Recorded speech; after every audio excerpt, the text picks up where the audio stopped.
All right. Hello, everybody, and welcome to session 9 of the Imris Saga. You guys are still muted. Um, Hold on one second. Things messed up. I had to fix some audio stuff. Oh no, it's not working still. Had time to shave or fix my now hair because I left my hairbrush 800 miles away. Ooh. We are. Oh, we can be heard now? Yes, you can be heard now. We are without Jack today, unfortunately, but we got the other people here, so we're gonna shoulder on. As sad as that might be. We've been talking for a while already. But how's everybody doing? I didn't. Hello, everyone. Drop your favorite political revolution in the comments of the Imris Saga. Post your least favorite fossil fuel company owner in the comments, everybody. There you go. Okay. Make sure to drop their address for extra credit. Yes. I feel like we might be slightly violating Twitch. No. So let's we haven't had any terms and conditions. Charlie, we haven't had any calls to action at any point. We're just trying to make sure that you can send fan mail to your favorite CEO. That is still considered doxing, though. So you might actually be right about that. Yeah. We're real close, guys. This is Anyways. So today this is parody. In Imris, which has no connection to the real world at all. None whatsoever. Sure. No. Andrew does not write allegories into anything. Only into your personal lives. Allegories are lazy writing. C.S. Lewis. Oh my God. All right, so that lion was just a lion. End of last session, you guys had gotten into a battle with the crew of the Blackened Skies. You had kind of set them up for a trap in this warehouse where they were supposed to meet Lady Stenna. Sprung it on them, and they did take quite a few blows, but they were hitting you guys back pretty hard.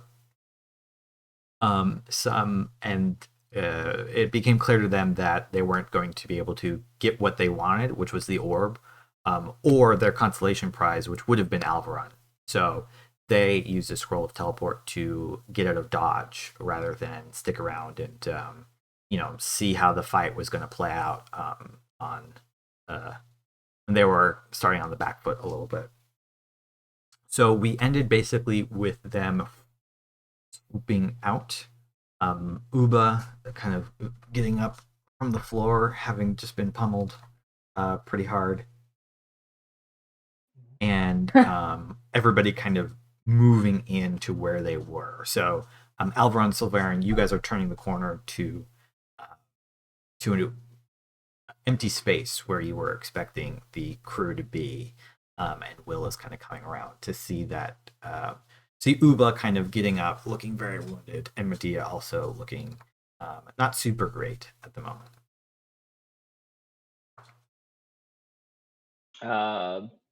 Just walking over with sword out, just eyes just lit up, still looking around.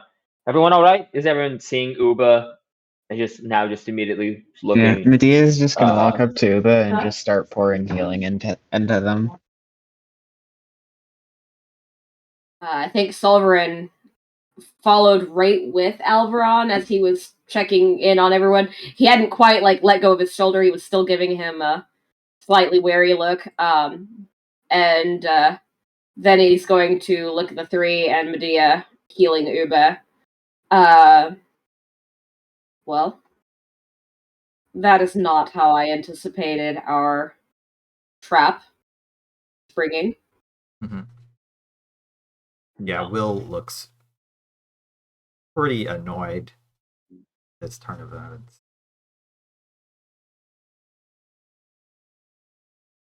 I am going to go over and I know there's the door behind you. I know you're being healed up right there.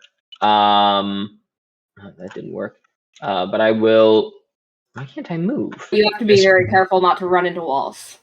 I suppose. Oh no, it wasn't. It wasn't that. I think it might have been we were on each. I'm not sure.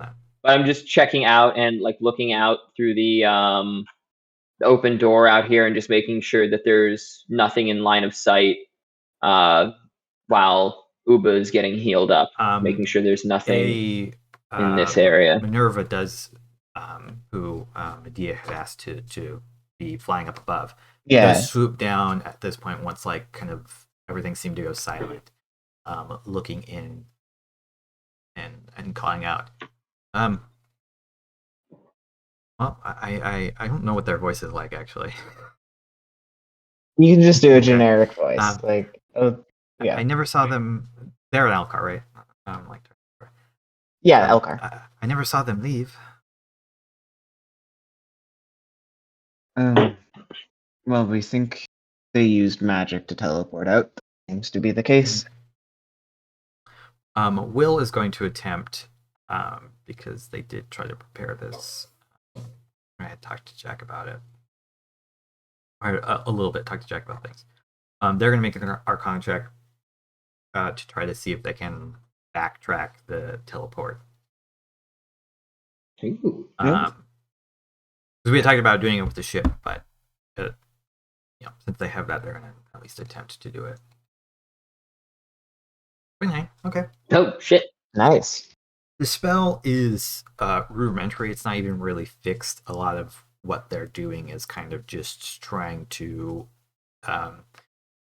figure out the flows of magic, and try to get like a rough idea of where they've zoomed off to. Mainly focus and says, they're not too far from the city. Outside the bay and some of the islands, I think, maybe a few miles.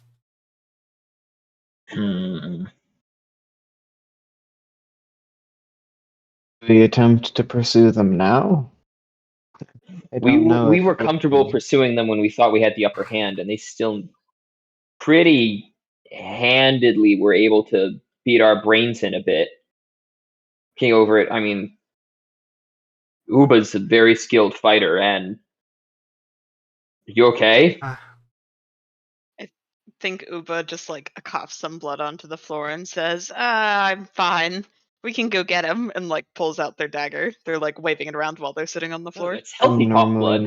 I think if we are going to do that we should perhaps destroy the orb or dispel its magic first, and they'll pull it out of the bag of holding. Whoa! We could save it for our own uses. What's the purpose, or what's the reason for wanting to destroy it? Well, if we're going to go after them, I would think it would be more comfortable that he can't get whatever he wants. There is no. This is an artifact of considerable power. Not. Are we sure we could simply destroy Not to it? mention an artifact of a pretty powerful god. It's We could try to hide it, but don't think they're gonna. They're out on. Surely Malthindian's tower is equal to They're theirs. going to attempt to fight us on the sea. Perhaps we could use it for our own game. If I remember correctly, the bad idea. specs on it were ability to control sea creatures, right? I wrote this down. Yeah, that is correct. I know it was 2 weeks ago. And just so it's clear, Jack did tell me kind of what Will's thoughts were, so that's why I'm saying this. If you guys are like thinking of going after them, that's kind of what Jack had said. We didn't think that you were just sitting here like, and now I will. Sure. I just wanted to clarify and... that for the audience, because I normally wouldn't like make big statements like that when I'm doing an NPC. Yeah. But I haven't had to play you guys as NPCs very much yet, so that's very fair. Yeah. I'm against destroying it if it's even in our power to do so. I don't want to bring it with us to the fight. I think that's a bad idea. I think we should. Yeah, I think it would be smart to put it somewhere safe. Perhaps not Malthindian's tower. Do we have any contacts who could simply play keep away for a while? I nearly had a suggestion, and then I thought much better of it. Oh my god. Well, we know No. we know a few powerful people. The Suthana. You Sathana, think I the think Suthana would the be? Church of Semilith would also not We be the need. worst option. Wouldn't. Do we want to be able to retrieve it later? The Suthana and Church of Smillis may want to keep it in permanence. That's fair. Do we know anybody? Andrew, would I know the spell Nistel's Magic Aura exists? You can make an Arcana check. Okay. I'll check. I don't think any of you have that. 15. You've heard of a spell, kind of like that. Let me read it so I can tell you. And I would know that, like, I think it's fair to say most magic users would know you can, like, lead hides divinatory stuff. Yes. Okay. Yeah. I'm just trying to remember what spell that was. Yeah, it's a second level spell. You know of Nistel's Magic Aura, or at least Yeah. spells that can prevent, like, detect magic and stuff like that from being. And then- Yeah, but or working if on he had it. had access and if he was able to just scry this thing, he wouldn't have needed to go through all these contacts to find it. He would have just scried for it and found it with his pet mage. More importantly, if he could have scryed it, he would have remained. If truly they were, and he indicates Uba, you do not flee a battle that you are winning when the stakes that you want are before you. There's no reason to flee. Minor thing about scry: you can't actually scry an object. Okay. We should probably encase this in. Oh Yeah, yeah, you can locate object, but you can't scry an object. We should probably encase this in some sort of. Would I know lead prevents stuff like locate object or general divination stuff? Yeah, you're training Arcana, or Yeah. if you don't know that, then Will would certainly know that. So, like, if you're thinking about this. Also, just out of curiosity, then, does someone have locate object or the ability to cast it? I mean, if you let me go to sleep, sure. Just because it would be interesting to try it ourselves on this. I also and have. see if it shows up. Because the fact that he couldn't do that before, he needed to go through other people to find it and retrieve it, makes me think if it was that easy, he would have done it. I want to know if this artifact can even be locate objected. It does have a Verb that. considerable. It does have a considerable distance limit. Only within 1,000 feet. I'm saying this because I have the spell. Yeah. Okay. You guys have talked about locate object before enough that you all know the rules. I think we should try to find a lead box and encase it in that, and we should try and hide its aura somehow, and then put it on somebody and have it out of town till we can come back. I think giving it to somebody powerful, or somebody who would obviously have it, is the wrong choice. Somebody we know who could keep it somewhere more mundane while hidden. I think actually,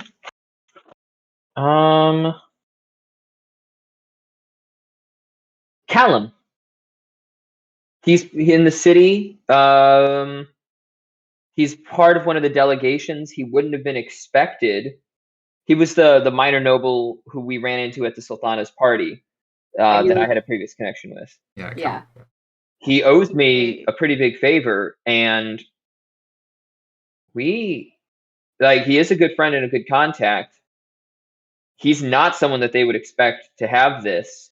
And if it was warded and guarded and we told him, get out of town with this for a little while and keep it secret, keep it safe, that could work. That kind of fits what you're describing. Uba kind of gestures and says, I know a perfect palace that would be great for hiding out in. Saying you would have them head to your domain, Uba?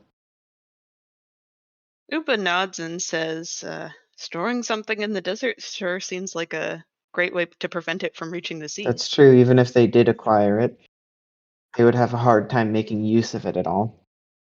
Yeah. That's that smart. Could work. Do we know the limits of their And he just gestures at the fact that these people are no longer around.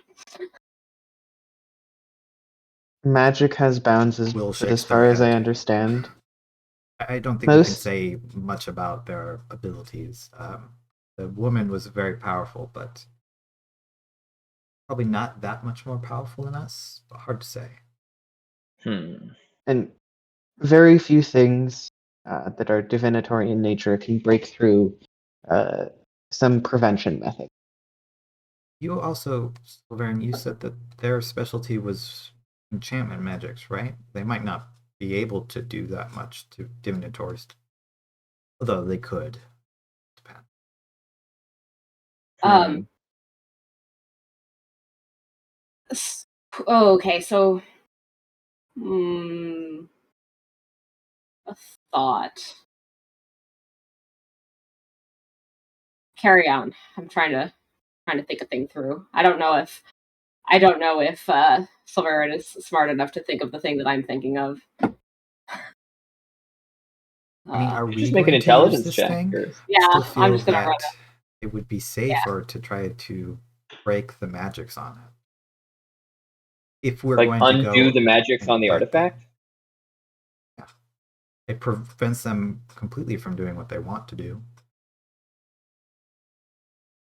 I think we have to balance that against the option of, if we're hunting powerful demons and dealing with a larger plot, access to an artifact of this nature. I think I that don't think it's Uba going to be nods very wise. useful where we're going far from the sea. Is our battle always going to be at the sea, then? Or sorry, away from the sea? We may find ourselves back here at some point. I don't think it's worth the risk of them getting it again if we're going to go fight them. I would agree that we should not take the orb. Yeah, I can see Giving the it to wisdom in somebody that. is still dangerous. Although, I mean, I'm not saying it's a terrible idea. It's just not my first instinct. I don't think whatever the orb does is worth it, from what we were told. I think Uba's gonna pipe up and say, so is the plan that we store this orb somewhere safe until we complete our quest and then retrieve it, and perhaps we could just sell it and then not have to worry about it? I have an alternate idea. The angel we met in the city, would you be able to sending them, and perhaps they could send somebody to retrieve it and simply take it back to its creator? Actually, like return it to the god itself to do with it as it pleases. I mean, there's a possibility, isn't there, that I don't know. There's that spot off the Church of Semillus that goes right into the ocean where I went diving down to the sea floor. That is a holy place. My instinct may partially be to get rid of it, like Will says, but I don't know if we have the necessary power to destroy something of this nature. That is my hesitation. And I'd be against destroying it personally, like vehemently opposed. I think Uba is too, just because it's worth a lot of money. We have conflicting motivations. Well, then I agree that we should, if we're as a group unwilling to destroy it, then we should definitely hide it somewhere. we have a method of hiding it, and we have somebody to do it, and we have the resources to pretty adequately keep it from view. My suggestion would be to see if Callum if we can use the Susanna's teleport to send Callum farther away than Uba's castle. That's still not so far that the Blackened Skies couldn't get to it. Send them all the way to Twinport, perhaps? Or back to Rom's. They have access to teleportation magic, though. They would have to know where the orb was in order to have any chance of getting there. We should find some... Is there any way to include... They can't scry on the tracking. orb, but they can scry on us. Which is why none of us are taking the orb somewhere. Right, But- we should be careful about when we're handing it off.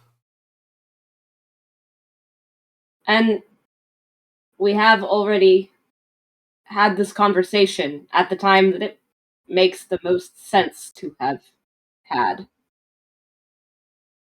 I think Right. the Callum plan is a good idea, and sending him to Roms is adequate. I think Uba's realm is also smart. Roms is closer to the sea, which would be my only anxiety. Yeah. And I'll point out that Sulveran said that to Will in Gathite. So Said what now? the bit about the conversation that they're having about the potential of being scryed on. They've had this conversation out loud right at the time you would expect somebody to have that conversation. So if somebody was going to scry on them, they would have done it. Is there any way to have known whether we were being scryed or are being scryed? You would need methods to. Would I know about scrying, like the scrying sensor? Or even like detect magic? Yeah. The So, magic isn't being performed locally. For scry, it creates an invisible sensor. So, assuming that Alveron has still got the helm on, Yeah. you could see the sensor if it were there. Although it's not like, it's not necessarily a huge ass thing. Right. I mean, if we're knowing that, and then I can activate that. Well, I mean, I don't have to activate it. It's just you make a perception check if you're like thinking about this now. Yeah, I definitely will. You didn't get anything from your passive, anyways. Like you Very haven't perceptive. noticed seriously. anything yet. And glancing around the room quickly, you don't see anything that fits the description of a scrying sensor. Yeah. I will say I do have a passive 18, so if it was, and it's just talking through the strategy of it because I know you took it into account. Like, does anyone remember their spell DC when we were fighting her? It's been 2 weeks. I don't. No. I don't think it was 18, but I think speed is important here, and I think we should start enacting the plan to get this as far away as possible at the moment. Agreed. Okay. Uba nods and says, so we have to hand it off to Callum, but perhaps it should be any of us that's not Alveron, just in case they specifically decide to scry him. What if we had a third? What if we handed it? What if we had another party in between who was to hand it to Callum that was not us, so that they would not be able to scry the person heading towards Callum? Wouldn't Minerva be the right choice for that? They don't know about Minerva. That's true. I could have them send it off and head to Callum. Plus, she has sending, so she can tell us when it's been completed and done.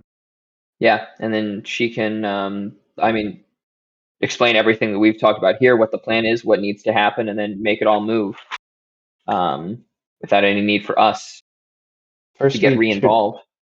First, we should head to Melf, however, get some lead, and see if we can find somebody to disguise its aura. Okay, so we're gonna go to Melf, get it protected and covered and obscured. Minerva delivers it to Callum along with the instructions, and then are we sending them to Bridgeport or are we doing Uba's keep? I think Roms or Ubas is our best two options. Yeah, Uba's isn't like incredibly far from the sea, though. I think when we talked about it before, it was like half a day's journey to get to the town nearby. Yeah. Wait, what? So I'm looking at the campaign map. What was that one small city we had that was we were initially adventuring through between Karad and the dragon? You passed by a couple. You mean the very first one? I think that was. Yeah. Let me pull up the map. I believe that was Forum. No, I know what you're talking about now. Yeah, Forum. Yeah. What if we sent? What is that one? What if we sent them to Karad and then had them immediately head to a smaller city? So use that as like a springboard location, and then travel further? Yes. I think that could work. Also, is there any of like Will's contacts somewhere out there that would serve well, that they could communicate via sending and then prepare another third party? My old crew, I suppose. They're up in the north. I'd have to ask where they are specifically.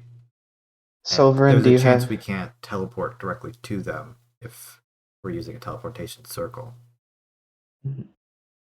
Sulveran, do you have any contacts in the mountains that would trust you enough to take this up and shelter somebody for a time? The problem is not, do I trust them? The problem is, who would be willing to shelter Callum in particular? It is. We also, again, you can't teleport directly to the Gathite. So we have a teleport spell. The Sithana's circle can only go to some spots. And the trek itself, without myself or another to lead. The only person who might be able to cast teleport directly is Melf, and I'm not sure. We'd have to ask. What if? I think we should go. What about? So regardless of this, we are going to need to begin with Melf, so perhaps we tread there. Yeah, and we ask him first, and we see if he can do this for. I think we should head there now. Oh. Okay. You guys have this discussion. I know you said you healed Uba. How much HP did they get back? They would have gotten 49 hit points total. Oh, that was 49? Oh, geez. Yeah. I thought it was 11. No, I also threw on my lay on hands pool as well as my healing hands. Gotcha. What's your HP at now, Mars? Let me do math.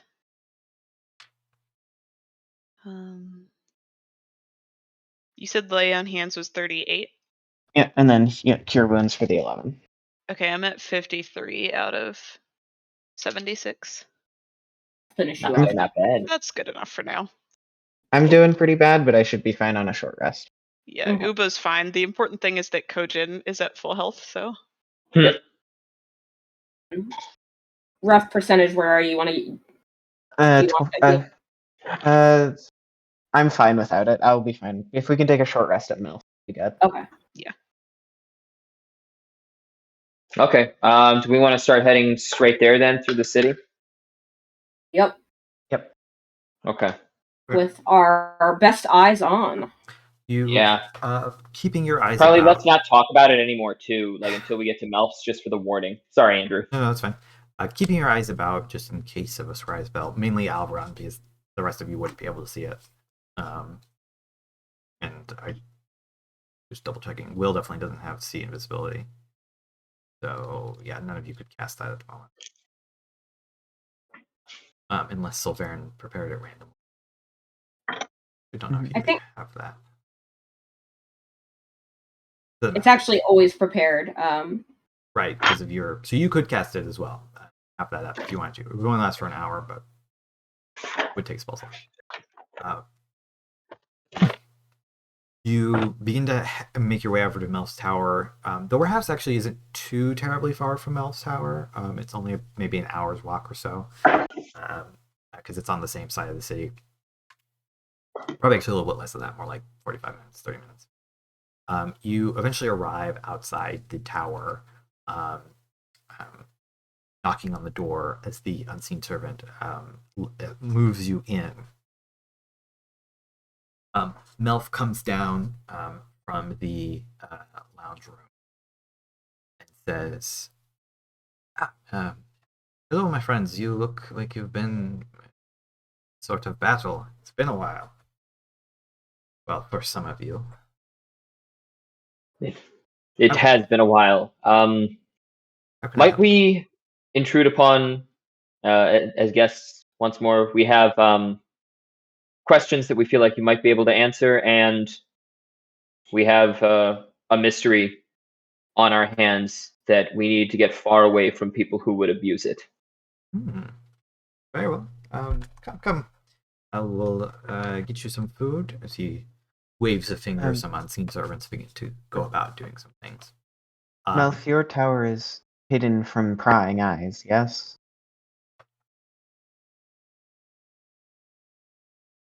Let me double check the spell just so I can. Specific.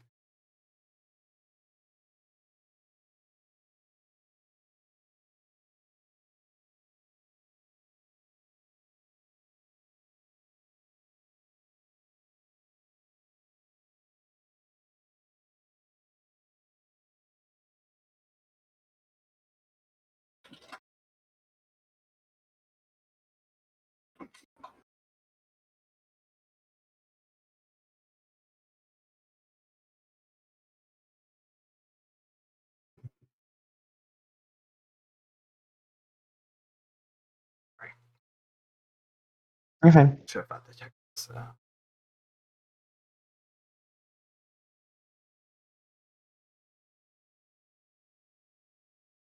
Yeah, how could you not anticipate our every move when it took us collectively arguing for like 25 minutes to have some semblance No. of a plan?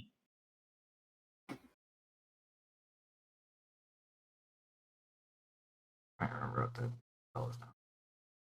Are you talking about Private Sanctum or Magnificent Mansion?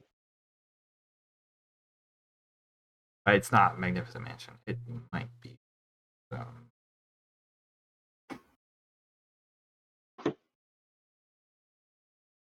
Yeah, Private Sanctum is on, you cast it every day for a year, and you can't scry inside it.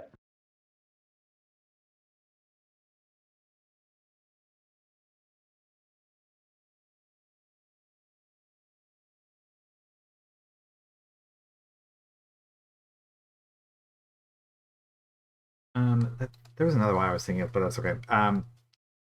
He definitely could have done private. Or probably would have done private sanctum for at least part of the tower. So he'll say, parts of my tower are protected against such magic. Before we discuss it further, would you mind taking us to such a place? Come this way. He leads you down to a part of the tower that you've never been into, like just because it's a little bit out of the way. It's actually like downstairs. You kind of go instead of going up the stairs towards the lounge. He takes you down a hallway and then down some stairs into this. It's kind of an austere room. There's like a reading area, shelves with clearly some more expensive alchemical reagents and perhaps some more powerful magic items. Just at a glance, you'd have to spend some time looking at them to really figure it out, but it just seems like the stuff in this room is a little bit more expensive, powerful. And he says, this is where I keep some of my more valuable things. It is protected against magics that would seek to locate such items, and it is also where I go to ensure that my conversations will not be overheard.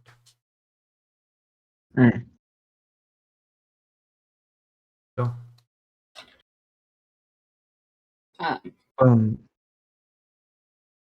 We are being chased by a captain who already holds several powerful artifacts, but one of them in our possession, if it were to come into his, would combine and be a great deal of destruction. With it, we seek, if you have the ability to disguise its aura, we intend to encase it in a box of lead, have a third party send it to a second party, and have it shipped somewhere as far off as we can. Our questions would be, do you have the ability to disguise something's aura magically? And do you have the access to teleport somebody as a spell on your own?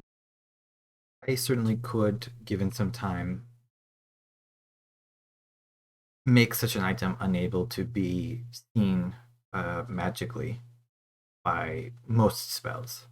Very difficult to prevent any spell from affecting any particular item, but the most powerful casters, who I hope you're not dealing with, wouldn't be able to find such an item. Mm-hmm. Yeah, she's a bitch, but she's not that not that bad. Is she the worst among them? Say again? Is she the worst among them? Is she all we have to fear? Magically, she was the only one I ever saw with any sort of fomented arcane ability. I'm sure there were some among them, like our fine Uba here, who can augment their blade or their strikes magically, but nothing, nothing like our friend Sure. Milf here. Yeah, Not no. Milf. It's Big distinction. fear the powerful Milf. after last week's daddy episode, you can't. That's a mage I'd like to fear. That's a special episode. The viewers didn't see that actually. Yeah. Well, do you have access to teleportation? I could teleport. Do you know of In a any? pinch once. Do you know of any Once far per off day. or private sanctums as well? Do you have any safe houses we could send someone? I don't travel much these days. Under normal circumstances, I would suggest taking it to Torless, but unfortunately, we cannot do that at the moment. So, Ericondis, perhaps, if you are already friendly with them. Although getting it back at that point might be a little bit difficult. Other than that, I do not keep as many contacts as I used to. I would ask Hafred of the Lyceum. However, you face perhaps a worse problem getting it back from him than you would from the dragon. Yeah. The Emperor could find powerful items very useful. Would it be unwise to simply send somebody with all of this disguised and these methods taken to somewhere perhaps a bit more indistinct, a small town somewhere? Hard to say. It depends on what you believe these foes are capable of doing. If they cannot scry or locate the object and person in question, I imagine that sending them to an out-of-the-way spot would be as safe as sending them to someone more powerful. But such things are difficult to foresee. Sulveran is going to turn to Alveron and what is this item that you have in your possession? Oh, right. Do we want to show Malfindium? I could perhaps give you better advice knowing this. Yeah, I'm comfortable with it. If everyone else is, we'll I guess we'll have Will take it out and explain the history of it, artifact of Similis, its particular abilities, part of the trio. Best we can tell, he has the sword and the anchor. This is the final piece of that puzzle that we're trying to keep out of his hands. Have you cast Identify or Legend Lore on it? Have we? We've not had access to either of those with it. May I? By all means. Okay. Will pull it out of the bag. A bit of grumbling and a short exchange between the two of them, and hand it to Melf. They will focus on it for a minute.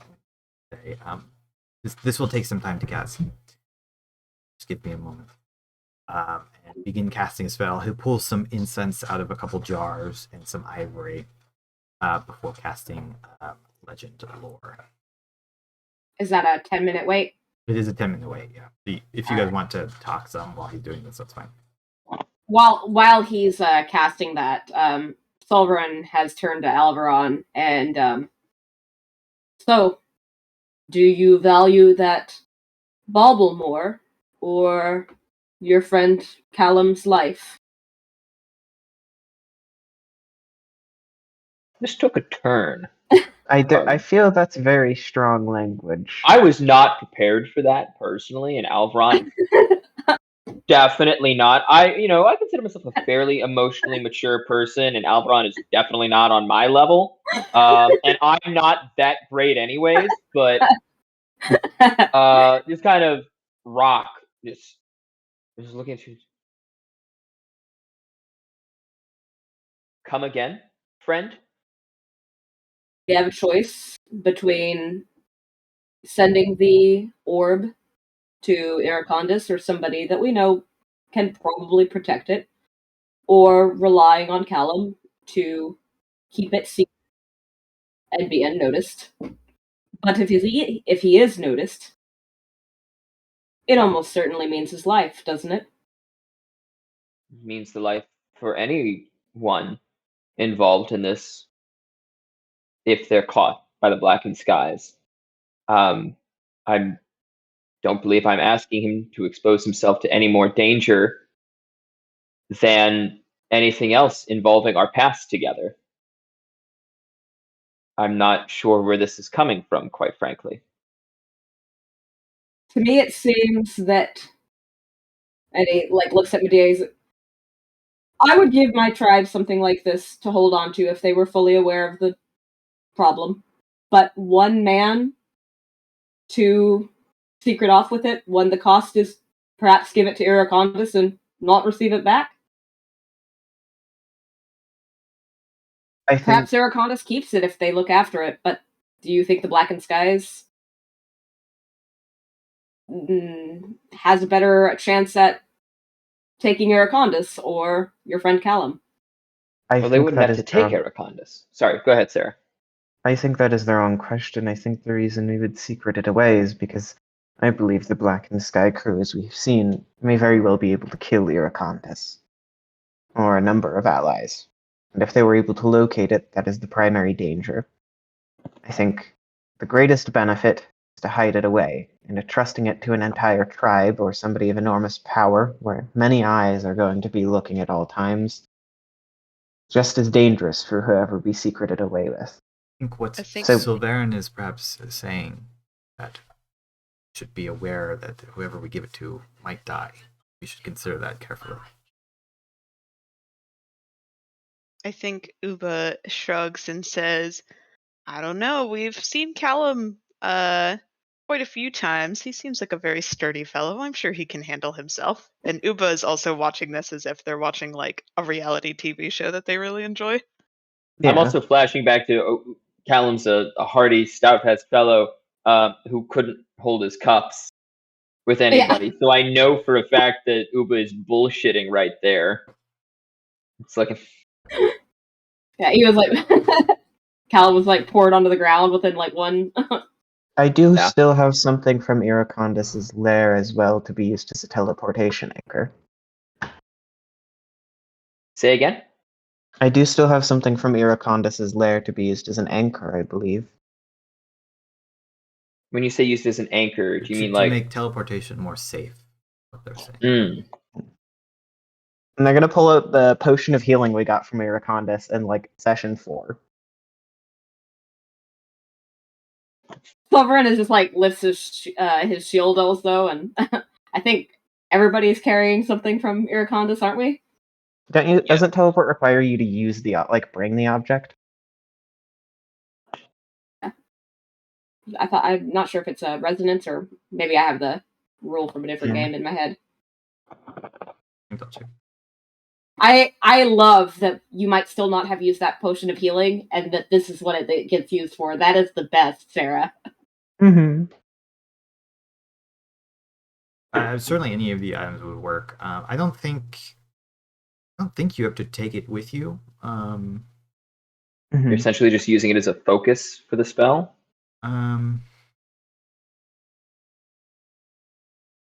Well, you technically can't not teleport yourself when you cast teleport. So Okay. I guess under that logic, yes, you would have to take it with you.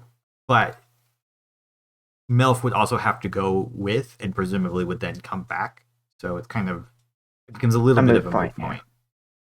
Although Yeah. he couldn't come back right away, which is maybe important because he can't cast him more than once. So I think then the important part would be like he would need an anchoring object though, right, to make it. I mean, you At don't least know with certainty. what Melf has or doesn't have, and That's true. Medea will ask Melf, like as he's cast, can someone talk while they're casting? not really. Okay. Then we'll wait. I think hiding in obscurity is safer for Callum than with Iracondas. Yeah, I think it draws much less attention, and that's part of the reason for it too.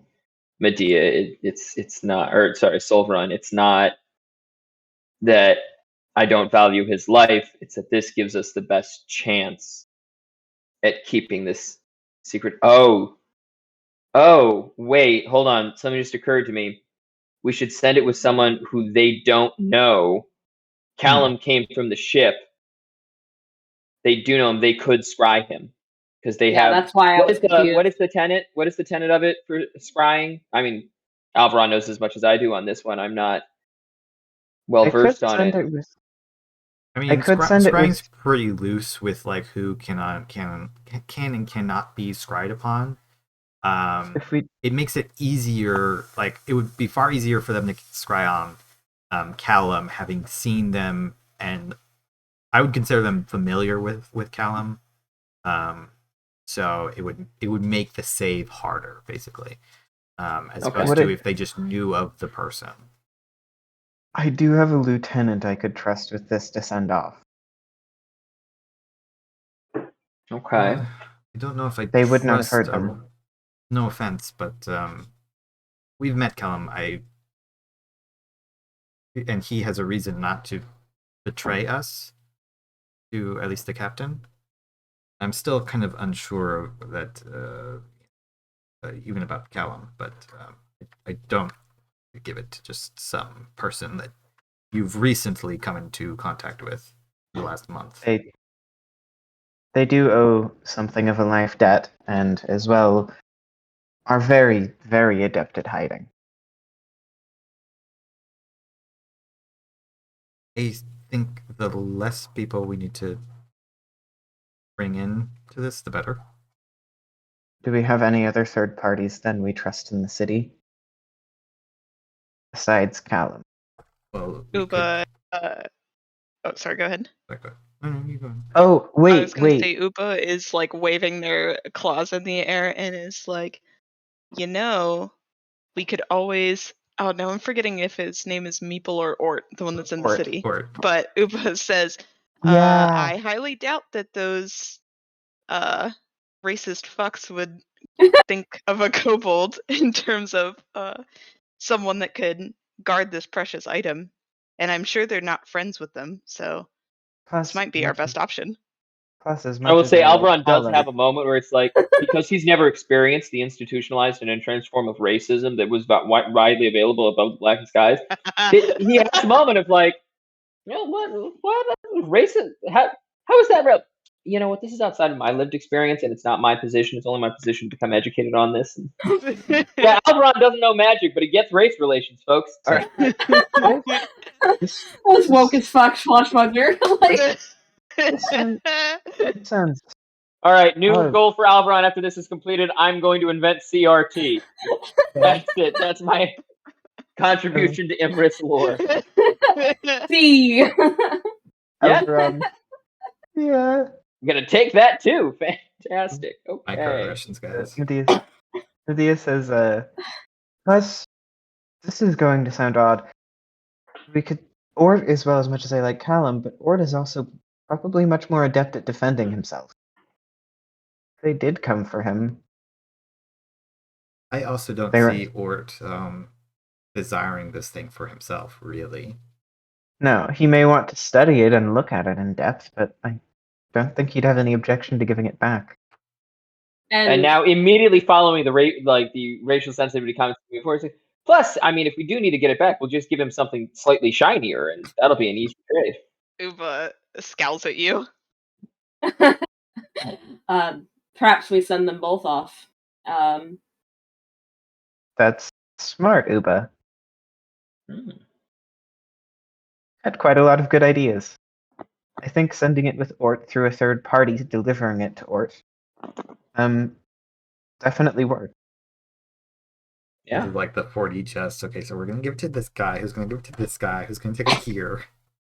I mean, And then hey, it gets dropped in the gutter on the way. if you Remember, everyone, the more complicated the plan is, the better it is. Or it gets into a bar fight and immediately loses it. That's it. Second thing, this will sound a bit odd, but while we're in the private sanctum, do you think, do we know anyone in the city, Alveron, who you could pay to put out a rumor of it being somewhere else as well? Yes. But It's I feel small, like but she'd get curious.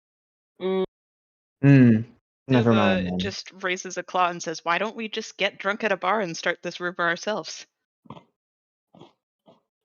Medea looks to Will to see if this is a good idea. They're just like I've said my piece. The plan is Yeah. this isn't what I really want to do with this thing, so I'm just leaving it up to you guys a little bit. Unless you suggest something that is clearly dumb, like taking it with us. I'm just gonna look to Sulveran and is like, does Sulveran have any objections to that? Do I have an objection to the drinking or to the rest of it? To spreading the false rumor. My one, if we want to do this, fine. My one thing is, do we want to waste the time on it? That's true. That's fair. They may not be where you have tracked them to. Because just saying it to one bar would probably not accomplish our goal. We would have to go to several bars to spread the rumor properly.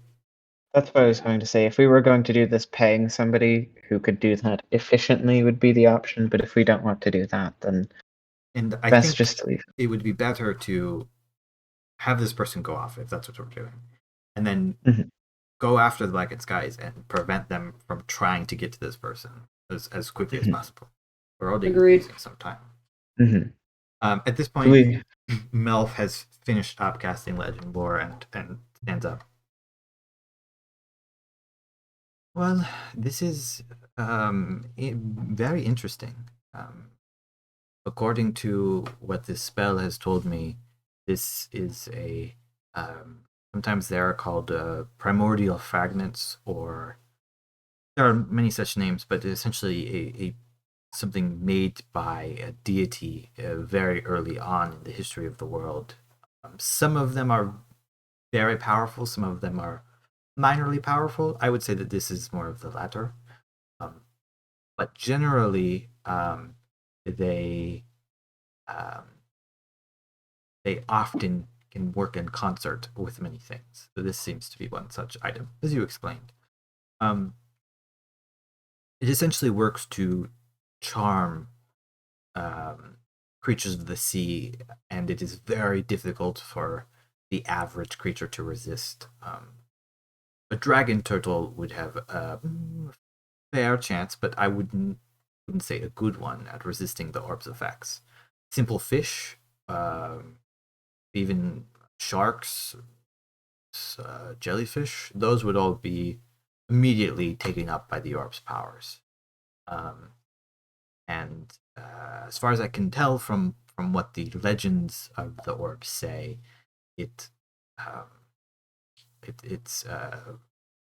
is essentially indefinite, only broken by distance from the caster, and the control is fairly absolute.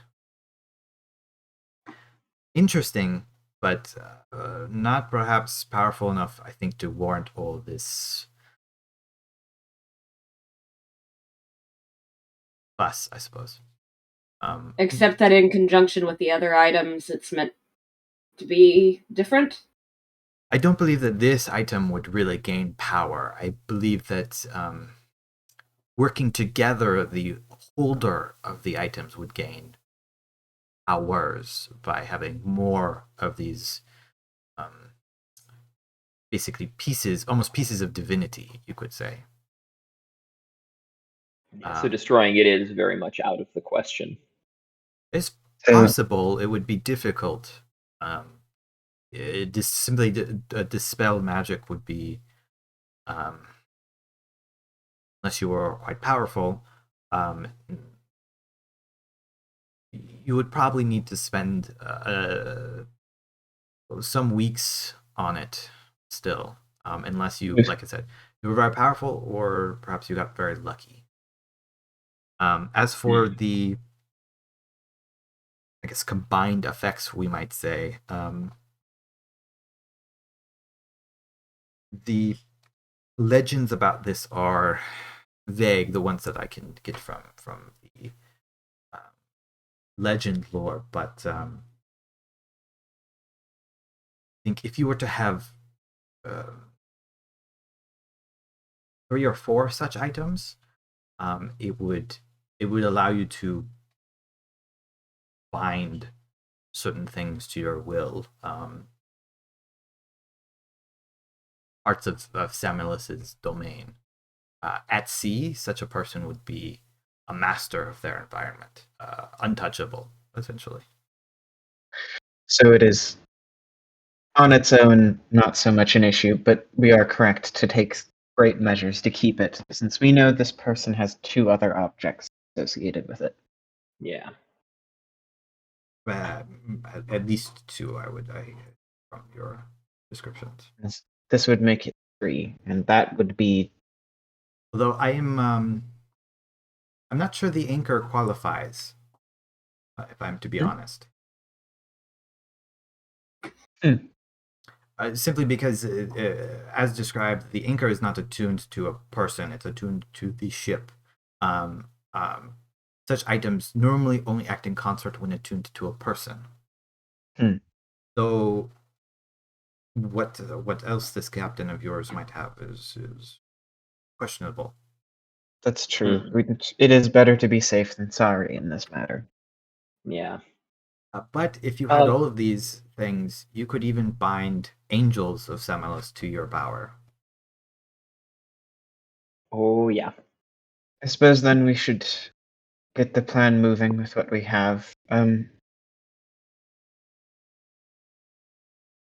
Mouth, if we do have this teleported out, are you willing to go with a friend of ours somewhere safe? To prevent it from falling into the wrong hands, I could spend the day somewhere. Thank you. It would be inconvenient, but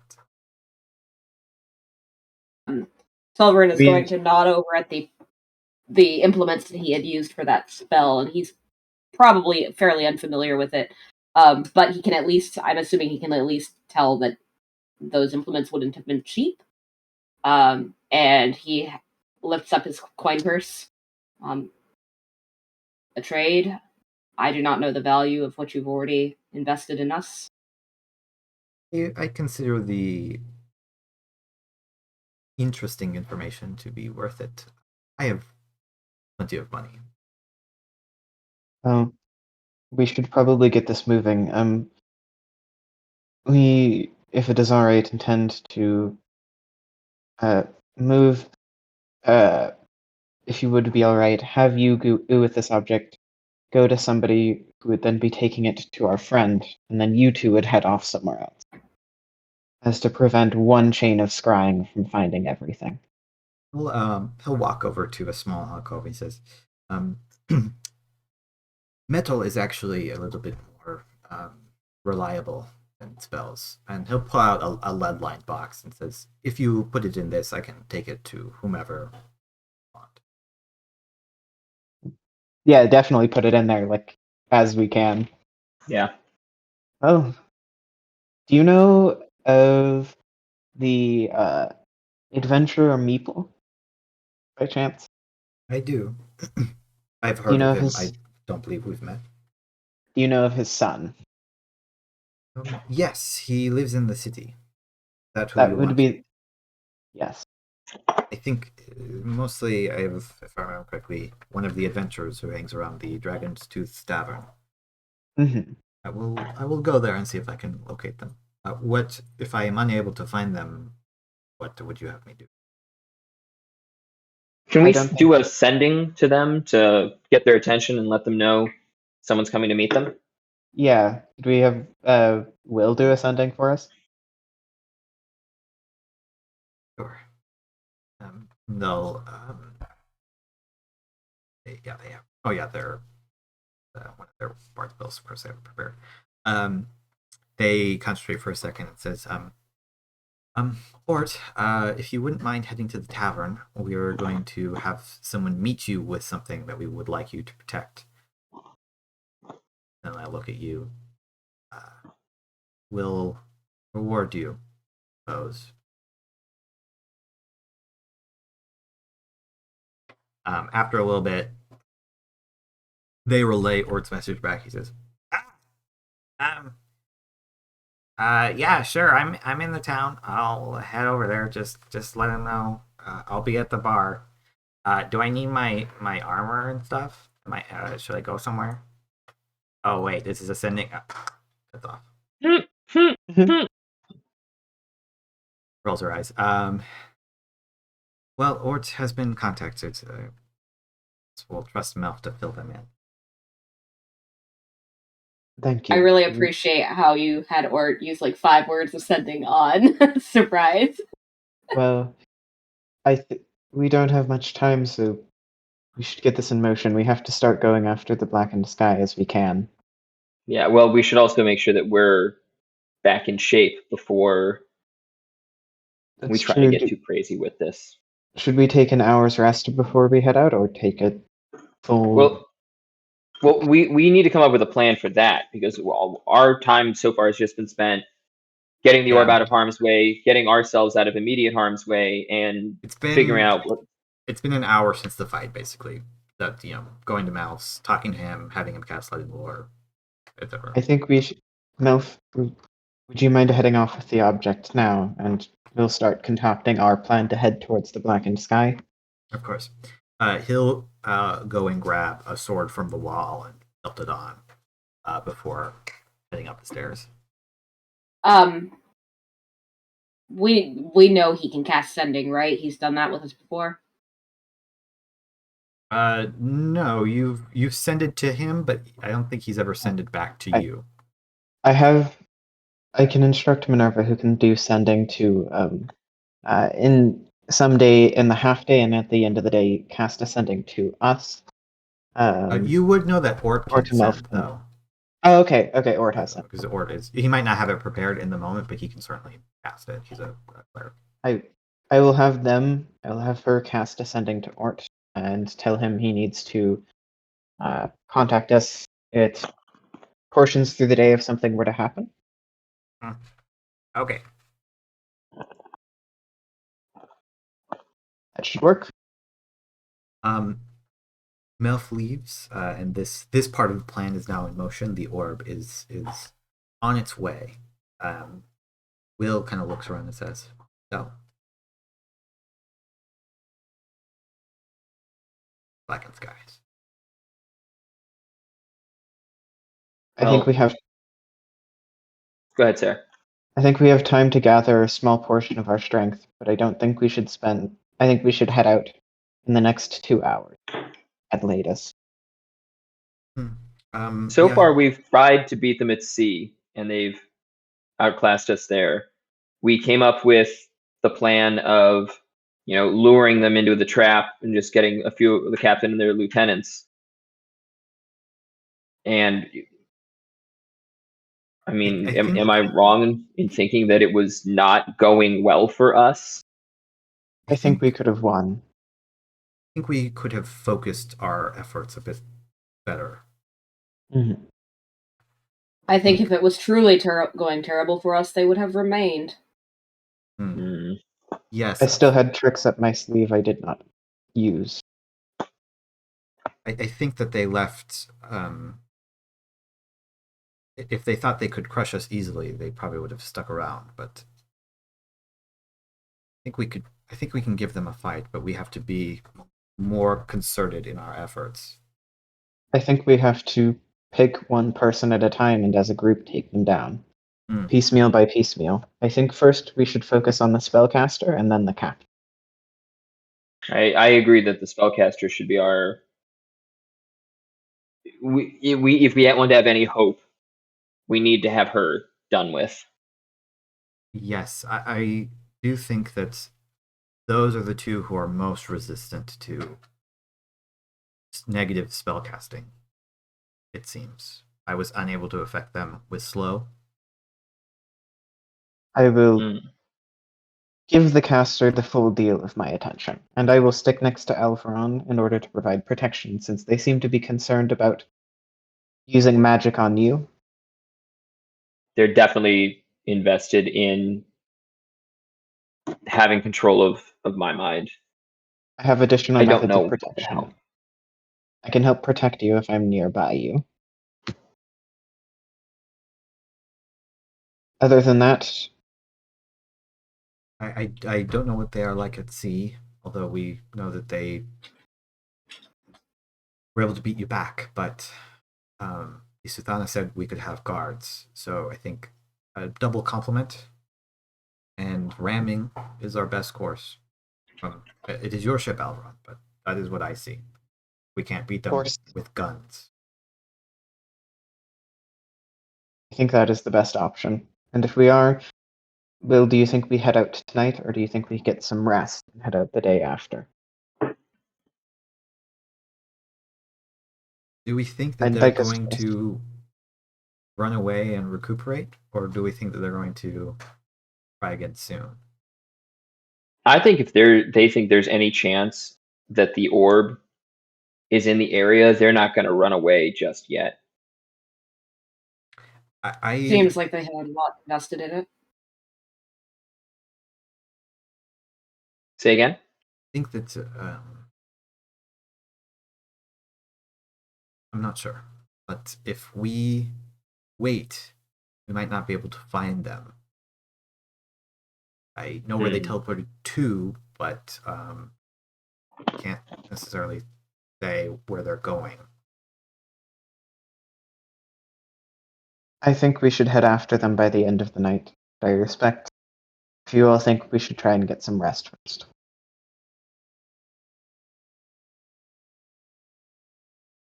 Bring this- I'm ready to go when you are. If we need to heal and not wait, I can provide a little more of that. If you need your rest, we can take it. But I have no need of rest. I only need a moment's rest. I should be good to go. Okay. Yeah. Then I'll send word to get my ship ready to go, and I guess we can probably. Is there a way to send a runner from Melfinian's tower, or? I can just have Minerva cast Ascending to whoever, as long as Hey, they've Will met can them. cast settings. Okay. Yeah. Okay. I think Minerva's not there now since you had to do all that other stuff as well. All right. And then can we get a short rest? You can have had a short rest while you're discussing. Okay. Once as you're short resting and you're going back up, are you guys just hanging around in the private sanctum till you leave, or? I think that's smart. Medea would. Yeah. Oh yeah, we get Song of Rest from Will, right? Yeah, I'll do rest. That's a 8, 6, D8. Yeah, so you'll get a D8. Okay. Didn't roll a D8. Try it again.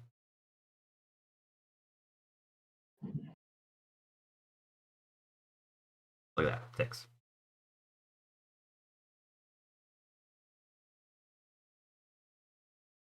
Okay. There we go. Okay, back up to full. Nice.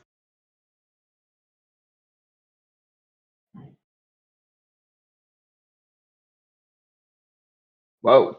Uba's good too. All right.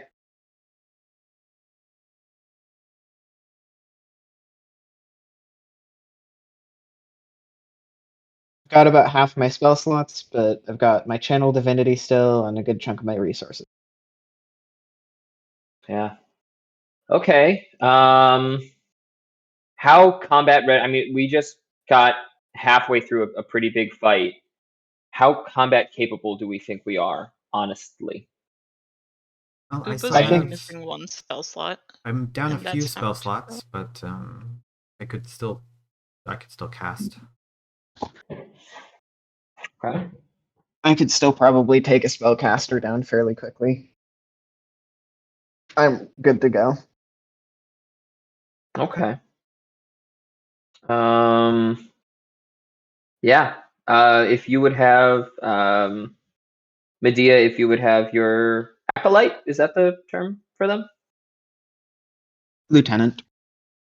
If you would have your lieutenant do that sending then, and have you've met my first mate. If you could have them gather everything together, get a double contingent of guards so we have more soldiers on board, and Have them- get the ship ready to sail. I will head off and have it done and meet you back by the end of the hour. Fantastic.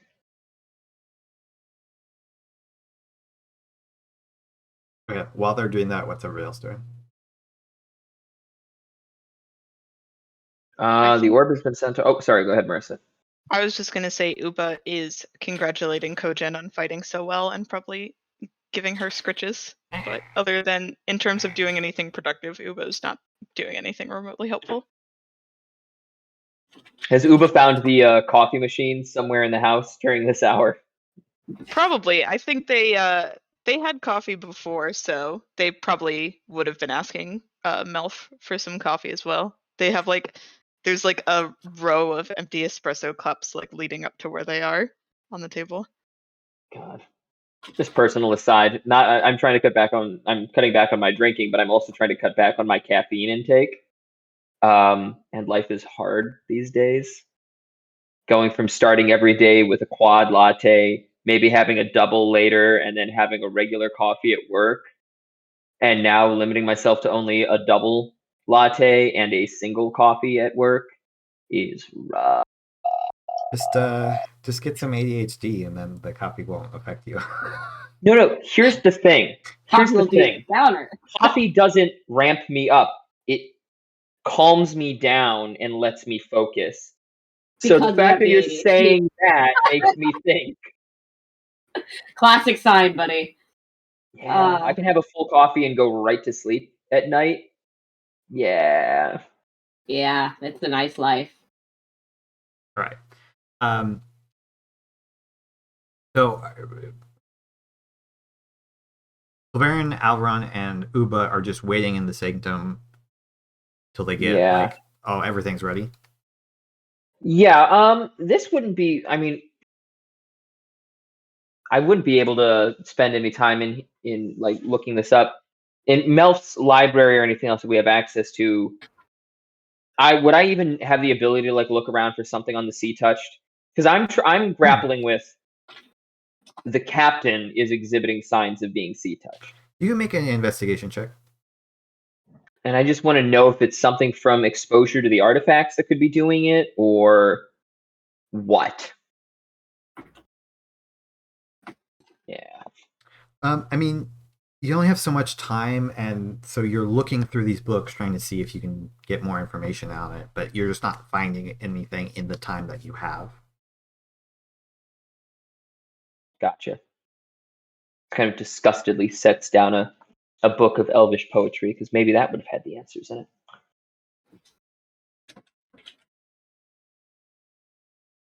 Yeah, that's about how the hour gets spent then. Can't get anything productive out of it. Okay. It doesn't take very long for them to get a contingent of some guards over to the ship, so that you have basically just extra fighters in case of a boarding action. So after about an hour, you guys do technically have to leave the private sanctum to get any info back, I believe, because I don't think the sending can actually penetrate that normally.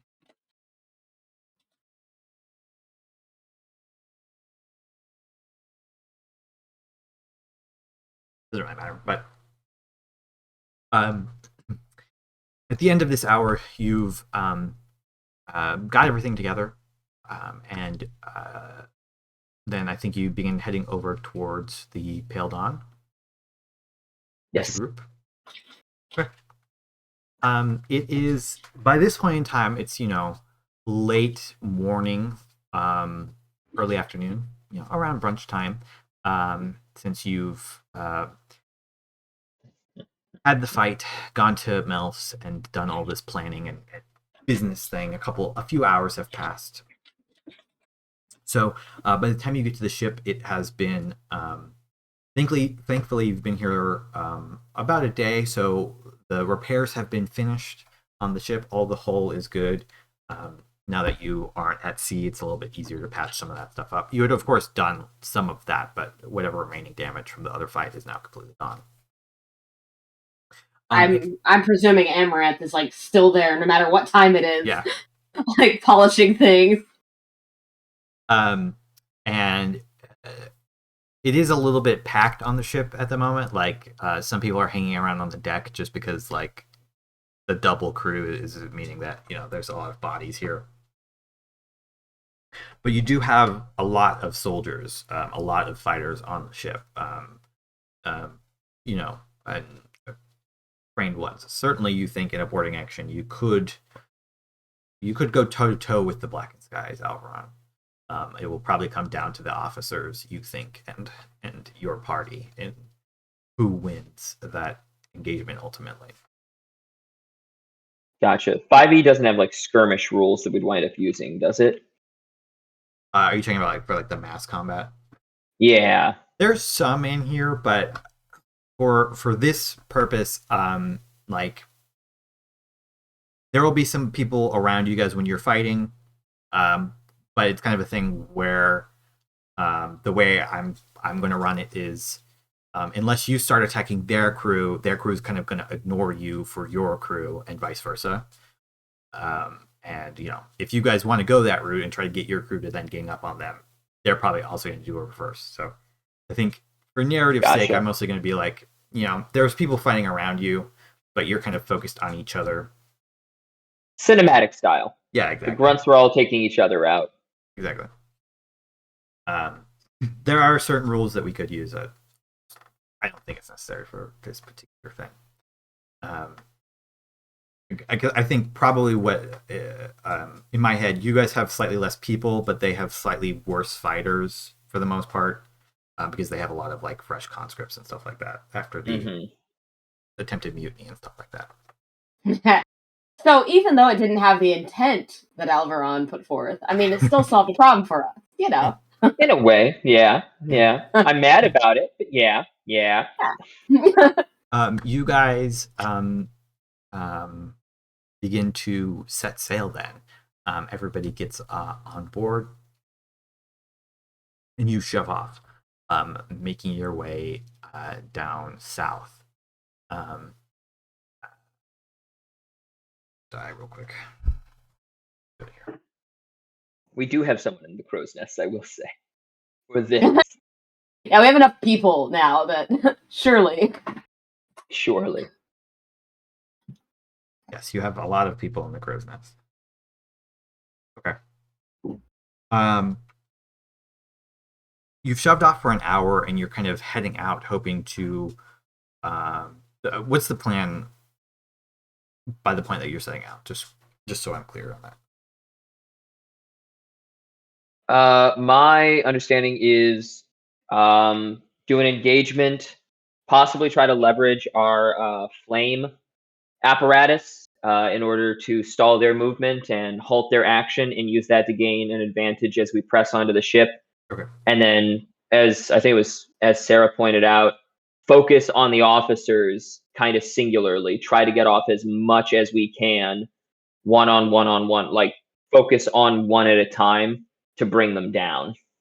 You're just going to go to where Will last scried them and then try to find them from there. Yeah, I mean, because it doesn't really help us to obscure ourselves at this point. Right. They have to know we're coming. They have to know we're looking for them. Okay. unless anyone else has a disagreement or a different opinion on the matter. I don't have a disagreement, but should we, like, as characters, should we be following Alveron's lead since Alveron knows which officers we should target first? I mean, I feel like we've kind of also had the discussion. We know, like, focus on, what's her name, Carmilla?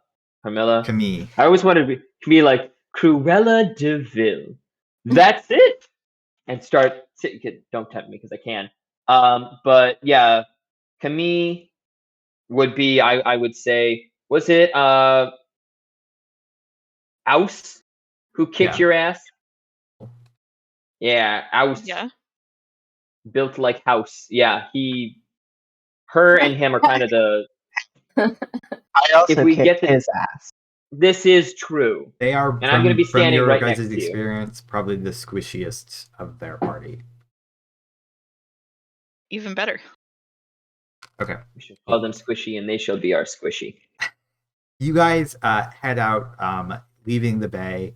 By the time you're like getting underway and like fully at sea, you know, it's a little bit before noon, and it's around that time that Alveron, in your head, you hear a familiar voice. Alveron, dear, giving us the slip. The captain wants me to tell you that we should settle this once and for all. Or you're already on your way to find us. We'll be waiting very mouth of these gulfs where you'll find us. Winner take all, they say. At which point their sending ends. You can reply to this message. I will choose not to. We're going to consult our maps. I'll move you guys to the... Yeah, I just want to, like, we need to do some terrain analysis as we're coming into the mouth of this. So I'll give it a second to load, but for the people on the stream, they're probably talking. They're talking about this area basically. These are where all these bays and inlets kind of meet to let out into the greater sea. Sarah's there. Let's see. Yeah. Problem with having big maps. You know what they say about DMs with big maps. Big brains. Big initiative. Big initiative. You know, that lore book they've got is girthy. Okay. Oh, you know, I try. Let's I feel like we're gonna get back to where you guys were earlier with that kind of talk. Yeah. Is that a lore dump in your pants, or are you just happy to see? Okay. Poor Andrew. Lord Daddy. It could be worse. Lord Daddy. It could be so much worse. I mean, We could actually be funny. No. Damn. I'm gonna get a sunburn if you keep roasting me like this, Sarah.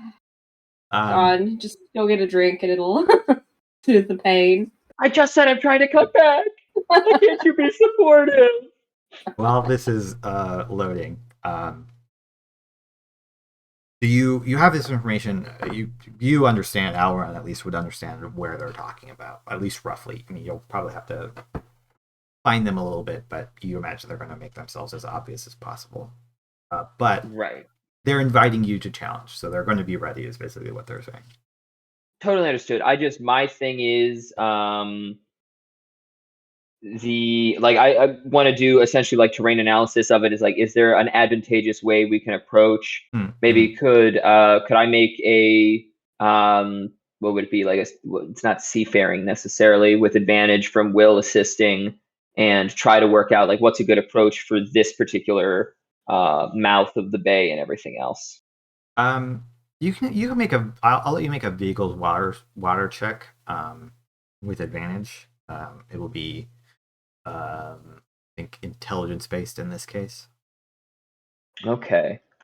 So just to check it, so it's D20 plus proficiency plus what? Plus int, whatever your int bonus is. Oh, gotcha. Okay. Unless you can think of a reason it might be another one. I don't, But I'm just thinking, like, if you're trying to think tactically, that sounds most intelligence to me. I gotcha. No, I think you're right. I'm just trying to. You will have advantage because we'll. Gotcha. What if you're just pressing the R/R? Is there like a way to keep highest if I do KH at the end of it? Yeah, if you do KH or DL will also drop lowest. The button selector also, like the die selector, you can hit advantage or disadvantage and it will make the correct syntax for you. Oh, okay. Let me try the die selector because 2, and then what do I need to do? Advantage. Ah, look at that. That does work. I'll be damned. Well. Wow. Okay. You're kind of thinking. Yeah, there were such high numbers on either side on like so many of the spaces. Yeah, I mean, looking at a map, you're like, where they're talking about is pretty open sea. You might be able to, if they're expecting you one way, you might be able to like hug the coast and loop back around to try to get them, but they're kind of picking a spot that doesn't leave a lot of room for fancy tactics. Okay. Sorry, can you ping where the fight is? Yeah, I'll shift ping. I can't see the map. I'm still on like a black screen. It's just loading. Forever.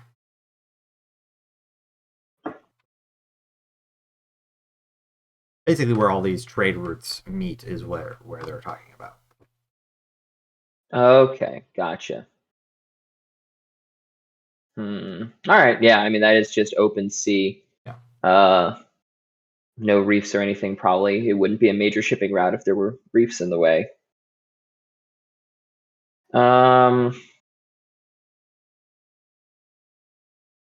Okay.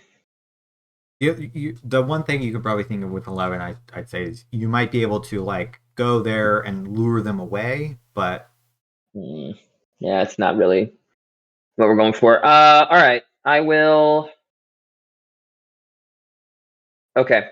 In that case, we'll just be heading there, and we all understand the plan is ram, fire on them as soon as we can, try to take away their initiative when they first start, and then send the guards over. Our job is focus on Camille and the other officers, and that's the plan. Are there any buffs that we want to throw on ourselves as we're going into this? Do we want to give our fighters or anything any like extra HP or anything? I'll throw advantage on, or I'll throw my inspiration once we are close to engagement. Okay. Because that does last 10 minutes. So. Yes. What I can provide is aid, and once we close with them, gestures. The calming touch of twilight. And then I need to stay within 10 feet of you, right, Medea? Yes, if you can. I can provide additional protection. And failing that, within, is it 30 feet? Yeah, within 30 feet of myself, I can serve as a final protection against, perhaps. And I do want to make this very clear. If Alveron gets taken over and you can't break it, kill me. Like, that is... Does Alveron say that in character? Yes, 100%. That is... Can I ask a quick question to Andrew? If Ubo were to cast Bounty Hunter's Mark on Alveron and like knock him down to 0, where he wouldn't die, would that break the control, or would he still be controlled? No, that would. I mean, going unconscious would break control. I think you run the risk then of him being downed, but I Yeah. think He would break the Uba- mind control if that were I on somebody. I do have additional methods of protection. I can if you are to fail, that I have not used yet. So before knocking you down, I will attempt that. Okay, but if the methods fail, Mhm. and it looks Of like I'm course. going to be used in their means, end that It's Alpha possibility. Shock. Yeah, Alveron just lifts it. yeah. Uba is like very ready to knock you out for your own protection. It's like this is a very important job. Let's Can hope I it ask- doesn't come to that. Alveron, with your abilities, do you want to try and, well, when you that's went a down in thought. that well, Oh, that's a thought. Okay. What's my movement speed in water? That's a question. I'm also quite quick in the water with an item I acquired on land, so I could accompany you as well, and I can breathe underwater with it. Oh, that is fun. We should do that. Your movement speed in water as of 2 sessions ago is the same as your normal movement speed. Oh, okay. Gotcha. Otherwise, it would basically be halved. basically be what? Halved. Oh, gotcha. Yeah. If you don't have a swim We speed, want- you move at half speed in water. Do we want Okay, to try but I and... do have a swim speed. Yeah, so Yep. let's. Does Okay. Medea have a swim speed? No. I do. I actually have a swim speed of 60. From where? Nice. Cloak of the Manor, eh? Forgot you had that. When did you Yeah, get that? I did. When we were in the city and we were buying magic items, that was one of the things I paid for. Forever ago. Okay, Yeah. so Medea and Alveron then will be the only ones with this. Sulveran is going to Alveron. This does, if you are alone with Medea, somewhat complicate my ability to restore you. But that also is an important question. Should we slay you? Would you want to be brought back?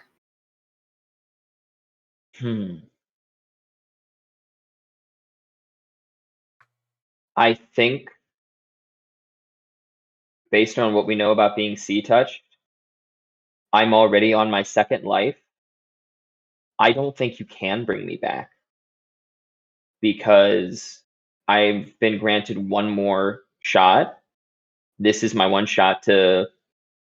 Hey, Jack. This is my one. I'm getting a do-over from Similis. I think I would be in deep shit personally if I tried to come back another time. I don't know if mechanically that's how it works. That's not what I'm That's saying. Alveron's feelings about the matter. That's Alveron's feelings on the matter. I was given another chance at life. If I try to take another one, that is not acceptable. Yeah. Well, Like, spare the dying, or is it spare the dying or whatever? Like, keep me at, like, I could stay at 0 for a while, and, like, as long as I don't die. But as soon as my soul gets untethered from the fucking flesh prison, Marisa, you gotta come off mute more often. I need to know. I need that validation, okay? It's. So Sullivan kind of pauses, thinking this one through. So the cost of a diamond and a request, you would prefer I do not. Spend it on getting an entire port drunk. That's a better use of that die. Sullivan chuckles, and I could afford quite a few more diamonds of this quality, but as you will. And he just pats his alpenstock one more time and puts the diamond away. oh, Y'all are really Alveron- looking forward to knocking me unconscious. This is Well, Well, I'd much rather knock you unconscious than kill you, because apparently I can't revivify you, so... this is true. This is true. before we encounter the ship at Sulveran, do you want to give aid to us or no? Should ask. Certainly before we encounter the ship, yes. Alveron, do you want to go ahead as a forward party or attack from under the water at first? That's a good question. Medea, do you have anything in your arsenal that could be damaging below the waterline if you and I approached? Andrew, okay, I think this makes sense. I do have my javelins of lightning. So the way that the ships work, there's no way that the javelins of lightning would do that much damage to the hull. I mean, I'd probably let you maybe make a small thing if you wanted to, but there's Wait, like, I mean, I don't know what you're going for here, but you might be able to make like a hole. You're focusing on one area. You might be able to make a hole that like would allow a person through, but what a, it would take time and they would notice it, even with the javelins of lightning, because of the way that the Yeah. HP conversion works. Also, other way I you could do zap this- yourself. the other way I could do this is, and Medea's going to, out of the quiver, pull out a adamantine longsword that we got from forever ago and say, this is particularly adept against objects. Yeah, I mean, same thing. Like, Yeah, you can totally do it, but it's not like you're gonna hit it twice and then there's gonna be a giant hole. yeah. Kind of thing. So, but if you really want to get somebody in the ship, you certainly could do that. You would be below the water line, so it might just I it could- would be distracting for the crew if nothing else. But I Yes, want to make it clear that you're not going to be able to like really fuck up the ship a ton with Yeah. your personal weapons. That makes sense. I guess, yeah, I mean, we can definitely like scout ahead and like find them and then know exactly where they are. Just coming back and like finding the ship again would be more interesting. I don't know how we would do that necessarily, but You could scout underwater. That's Yeah. valid. It's a little bit harder because you can't see as well underwater. yeah. Well, I mean, maybe I can, but Yeah.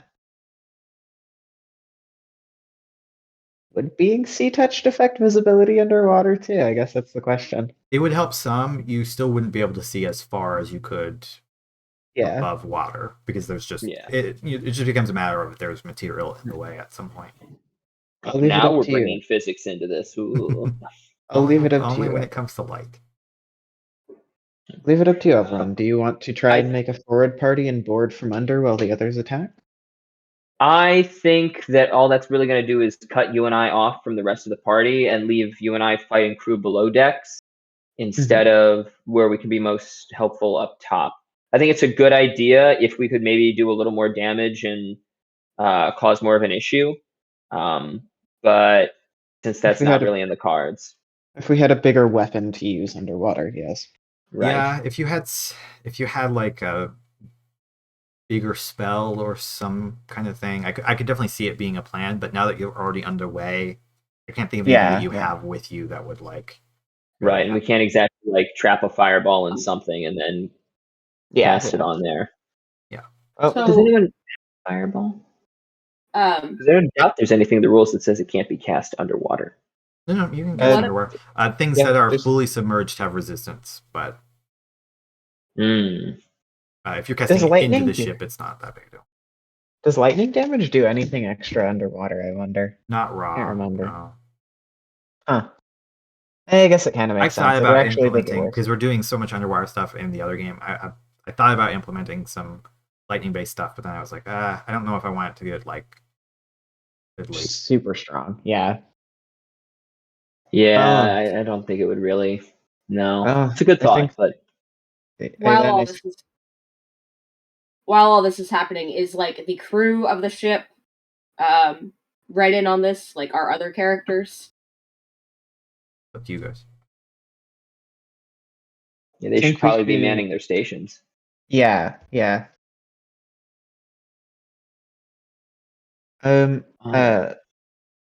Lila could use Skyrite to see if they just want to have a direct confrontation to attract their attention if they're in the area. This is true. I mean, but they have already put that sending out to me, saying they're looking for that direct confrontation. Like they're looking to end this. They're ready to get this over with. Yeah, that could just speed up the process of finding them. Oh, gotcha. Yeah, that's true. Yeah, I mean, and we don't really have any advantages coming into this. We know where they are abouts. They know we're coming to them. They know where we're coming from. So, yeah, probably can set up that skywrite and then see if it draws them out a little bit more. She will throw up the skyrite on your order. Copy. Make it so. She puts I in the don't sky. I'm just trying to make sure I don't cut you off. Does that feel like a wrap on planning, or is there any other thoughts that somebody wants to share? We've got aid and we've got inspiration is going to be thrown at us at some point as we're coming up on this. No I don't know other if, buffs or anything else? Since Jack may or may not be present, I had kind of thought that Will would probably just pass around inspiration before you guys boarded, but if Will is thinking of doing it a different way. I am here, and that doesn't really feel like what Will does normally, but yeah, I'll just use, like, before we board, yeah, sure, I'll use 2 actions to give everybody except for Will bardic inspiration. Okay. With the instrument.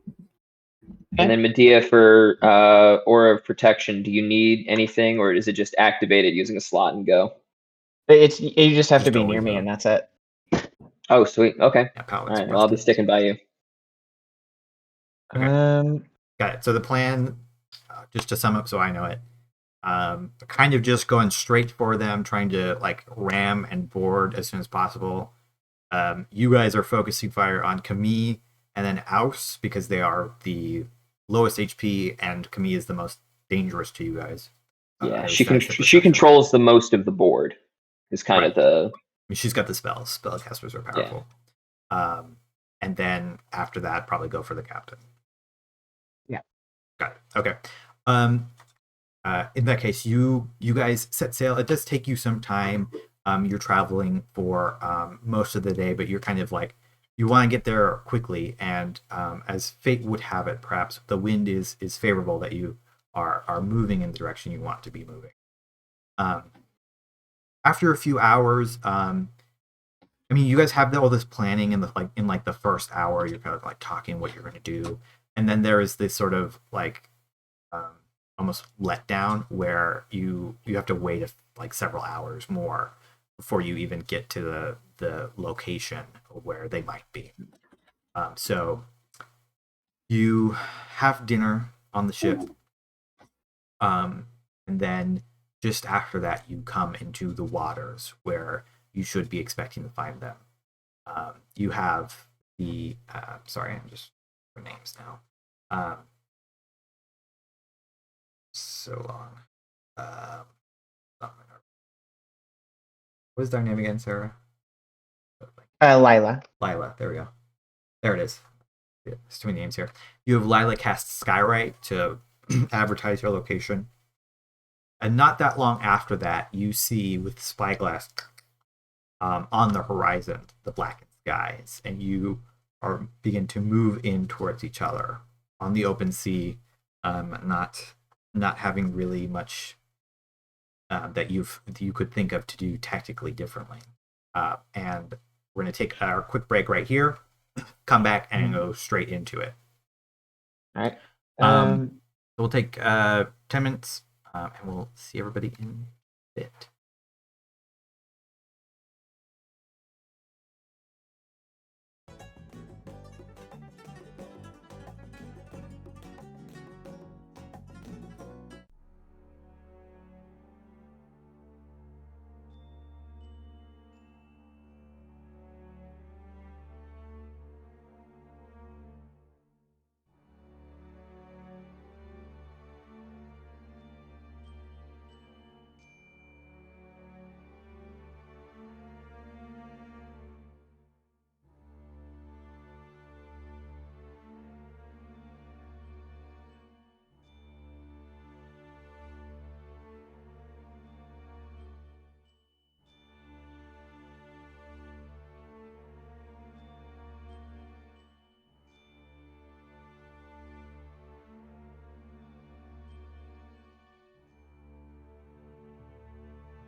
Hello, everybody. We're back.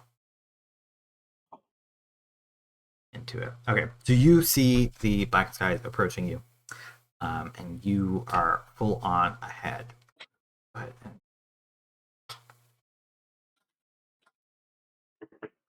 no, wait. So, I think probably because you guys are just ramming right away, I'm not gonna do the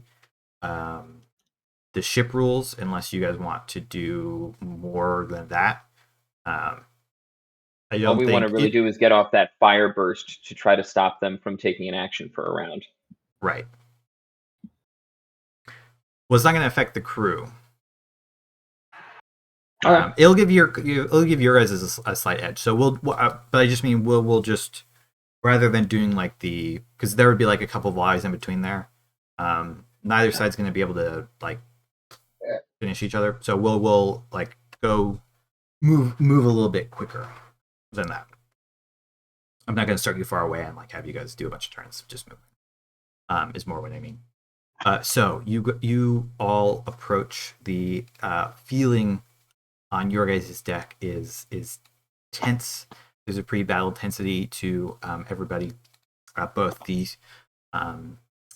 normal crew and the Susana's men rather the Susana's guards who you've brought with you, and soldiers. As you get closer and closer, you do start to see the skies darken as a storm begins to roll over the area. You kind of let full sail and everything loose. You're going and you're getting towards the range of where shots are going to start going to fly at each other. The first volleys kind of go out both from your side and from their side. Since you're both kind of going straight, their cannons, it's just the front cannons shooting. Theirs go off, yours go off. Moments later, you guys hit where both ships are about to crash into each other. So I'm going to have you guys make me, whoever wants to, whether it's Alveron or Marisa as... wait, no. I always forget. Is it Charlie's character or Marissa's character who is the gunner? Charlie is the carpenter. Charlie's Yeah, carpenter. I think mine is the gunner. Got it. Okay. I don't know why I always forget that. I think we teamed Remember- up at one point. Yeah, Yeah, we there was did. a big chunk where you were both on the guns initially. But remember, I like to like Andrew, Yes. while heal. while we're hitting that point we're about to ram, can I use my version of Call Lightning to gain control of the storm? I have to check a thing. Or can I cast Call Lightning? Like, I'll have two storms if necessary.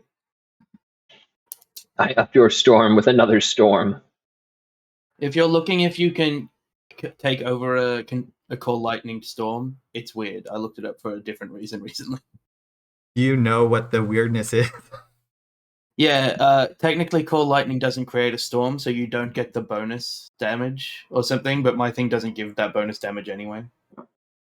So Okay. So I think my thing is but more, you take control of it and the other person loses control. the of other it, person does lose unless control. they of it. recast it. Okay. There's no like roll off or anything. No, because you're using a spell. I'm also casting it at 4th level. Okay. There'd still be a roll off. I mean, if we were going by like level spells. Okay, that's fine. I had to think about it for a second because I wasn't sure. I forgot you had Call Lightning for some reason, even though it's like a big spell you have. Yeah, I never use it. That's why. I'm not going to place a template, obviously. That's fine. We will. I mean, I'm gonna go to a different map.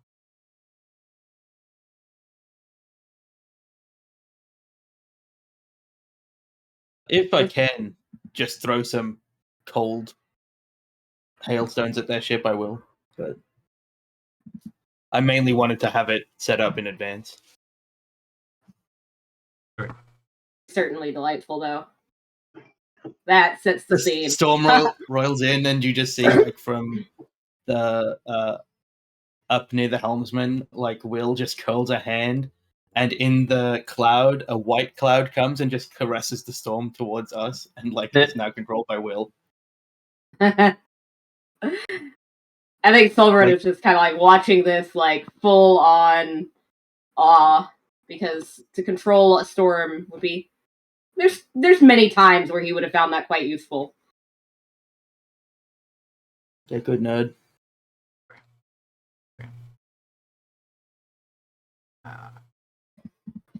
He was being weird, right?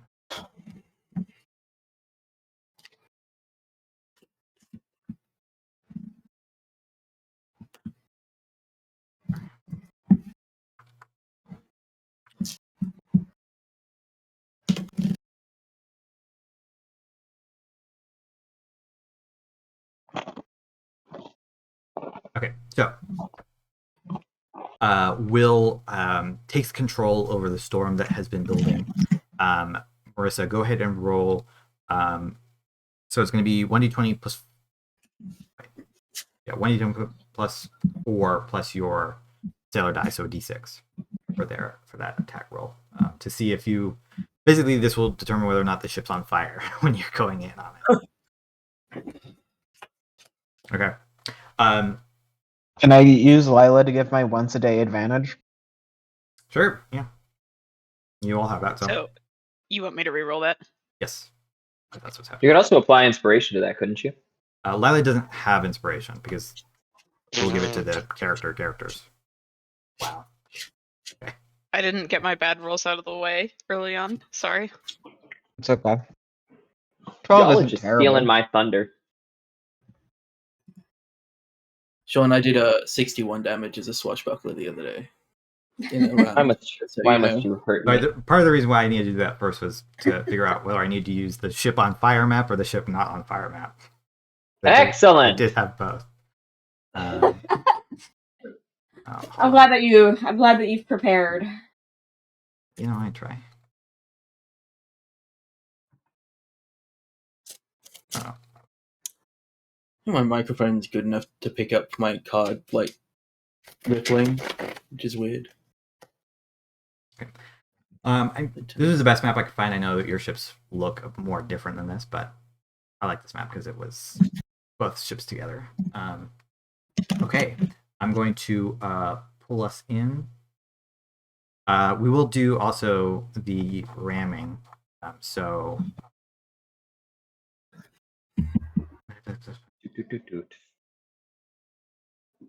Oh. Just to see how the ships are looking. So I'm gonna have Sean roll 1d10 plus 3. I'm gonna roll. Oh, sorry. No, you will roll plus.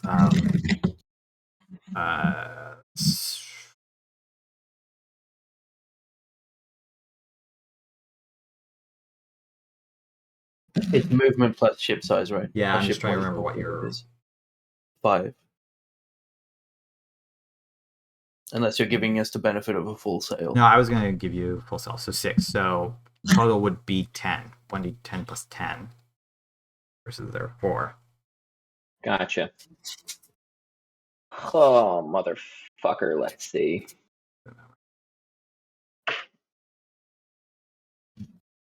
Okay. Pretty good. Yeah. Actually, they can't beat you. You crash into their ship. There's a big roar as you guys kind of lurch. Their whole ship lurches as well.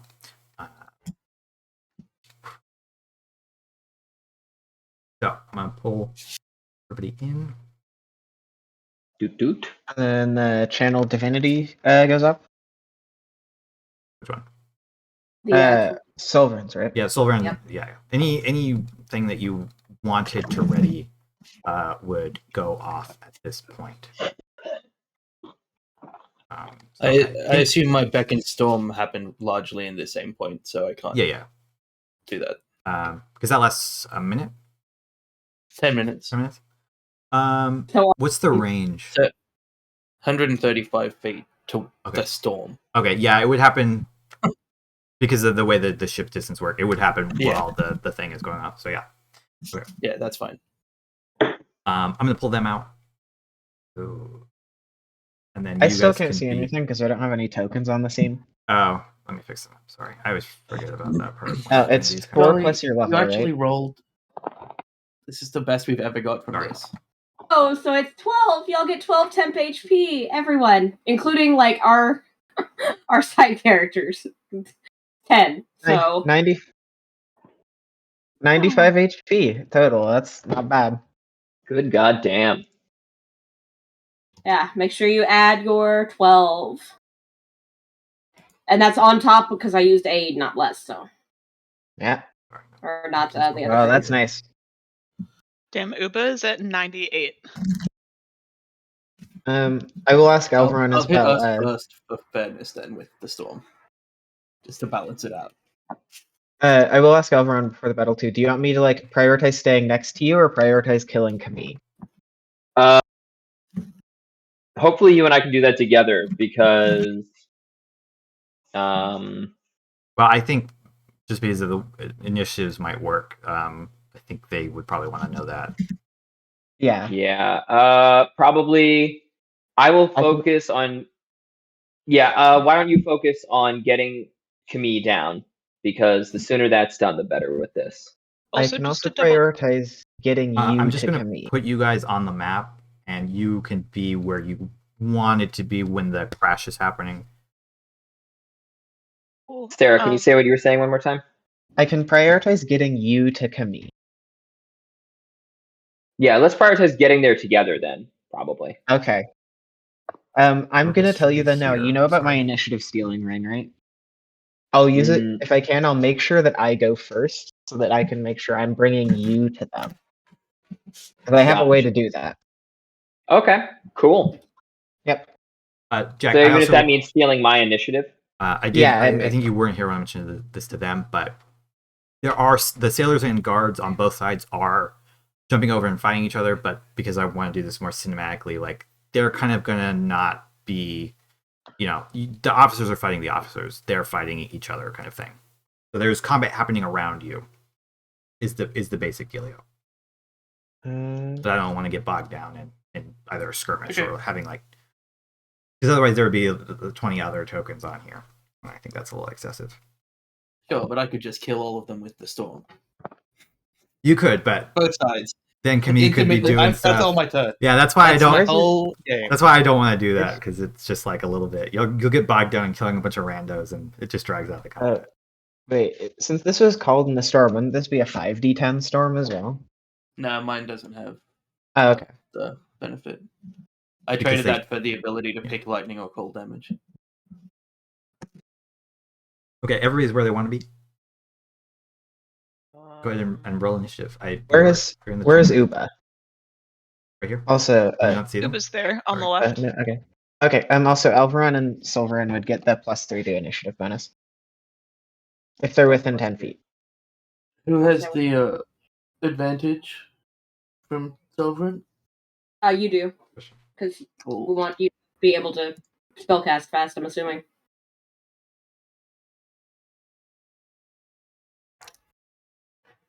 I miss these dice. Oh!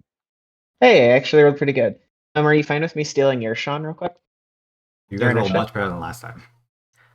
I rolled much worse. We'll both Yeah. go first, and you. Alright. I'm going to use my item to steal Sean's initiative. Or swap, I suppose. It's only Sulveran to roll. Clicking it again. Okay. Yeah, there we go. That too. It's got a +3 or something, right? From Medea. Okay, so Yeah, look at that 5. Alveron's becomes 21. 6. I can't math. Never mind. And Medea's becomes 26. +3 on both, right? I already added +3 to mine.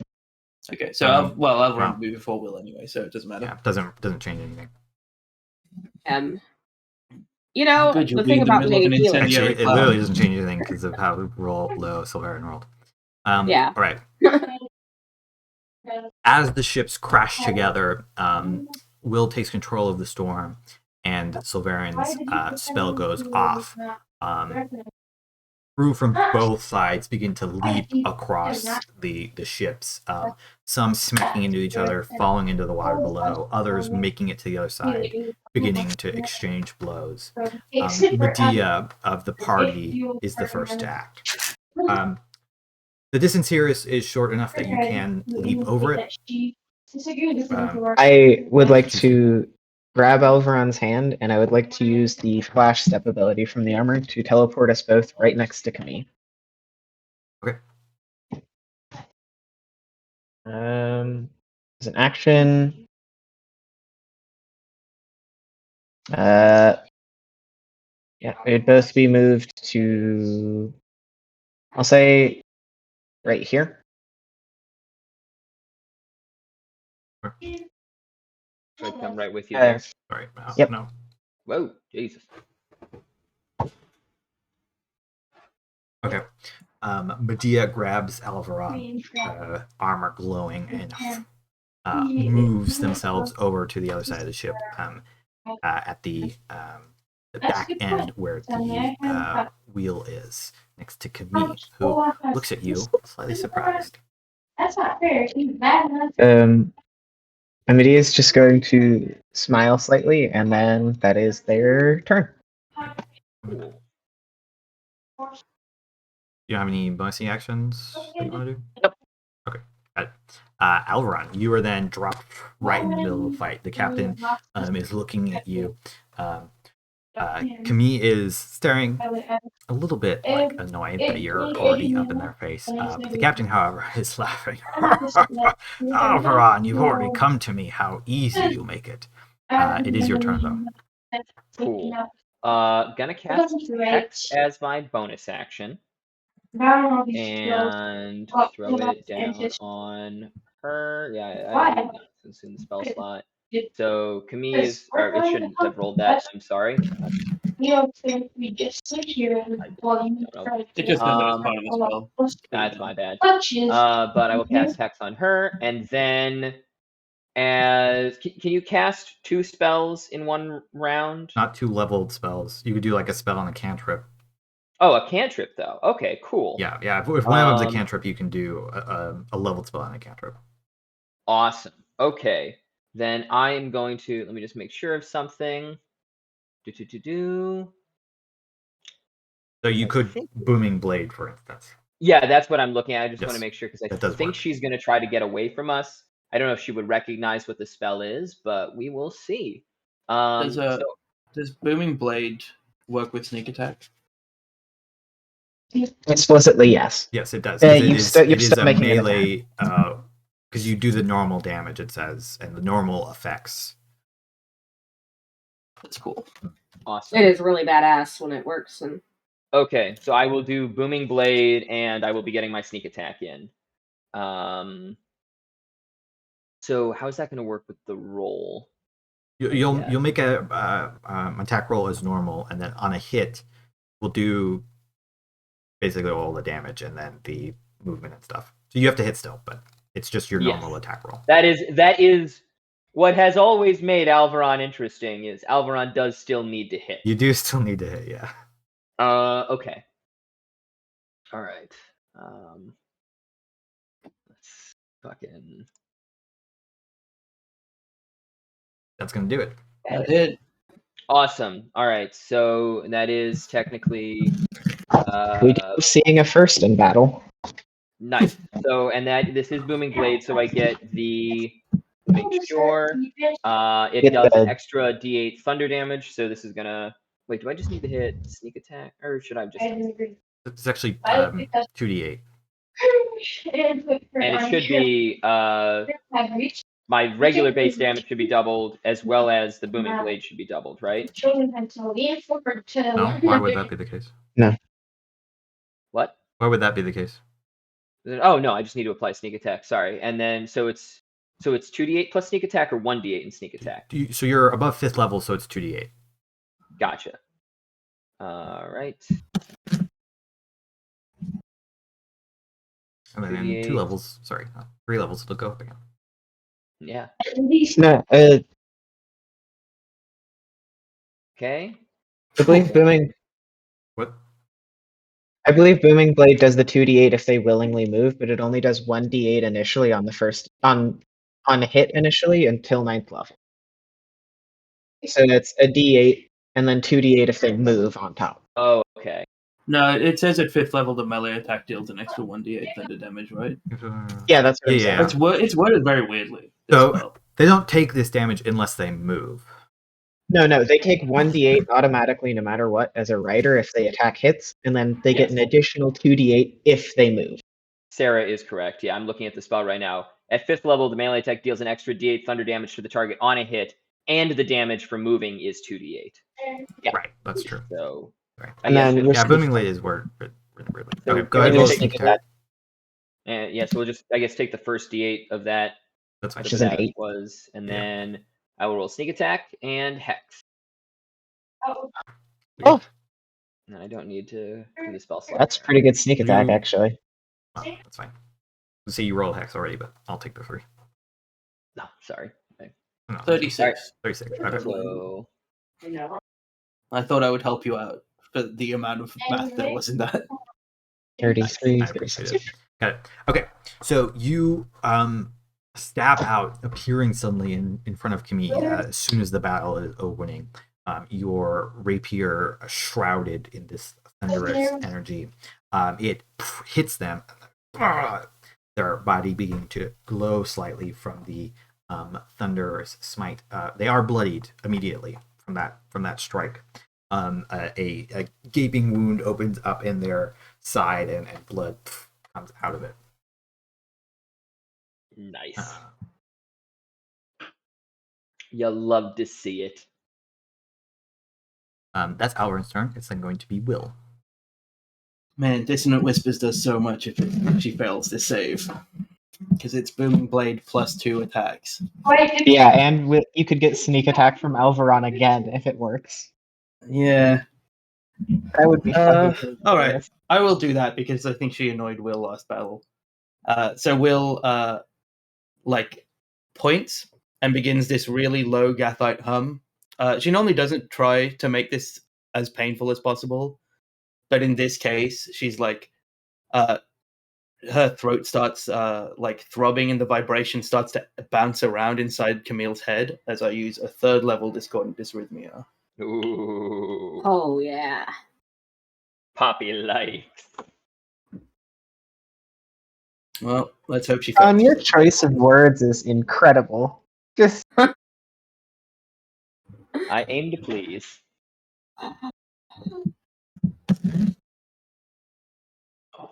It's a wisdom save. Yep.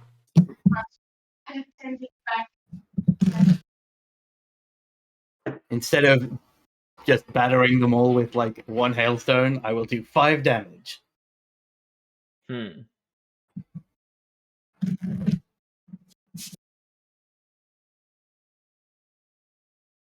No, I think they're distracted. Okay, they're gonna make the save. Sorry, I was just thinking.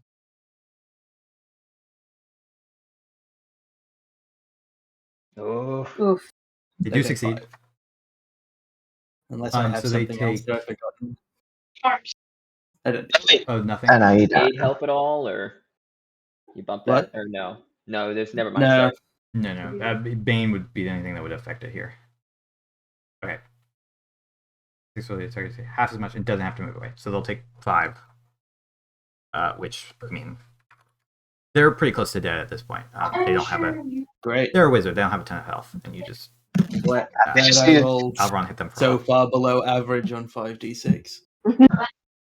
I took a little bit of that in order to get the first actually decent sneak attack that Alveron has gotten off. I could have full just killed her and cast a level 4 magic missile and she'd be dead, right? They clutch at their head, but shake it off, and it's then going to be their turn. I have so Oh, many. I'm things sorry. I can do. Go ahead. What is this? It's outrage. I'm gonna move 10 feet and then I'm done. Okay. Okay. Ship vanishes. We all look at each other. Well. Yeah, Will just leaves. Throws herself into the ocean dramatically. Can you throw yourself into the ocean undramatically? Yes. There's probably a way. A couple of sessions back, I was very non-dramatic. Oh yeah, you were the Yeah. like Alveron's high never of- done anything non-dramatically. But you could just like do that thing where your body goes completely still and you like throw yourself into the water. I think Yeah. Or Alveron's if going to be you the tripped person. and fell in. I think Keeping Alveron's, it in character, though, I do things with panache.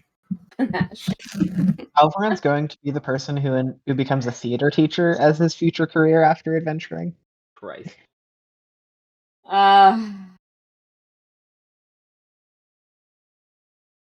I'm Sorry. upset.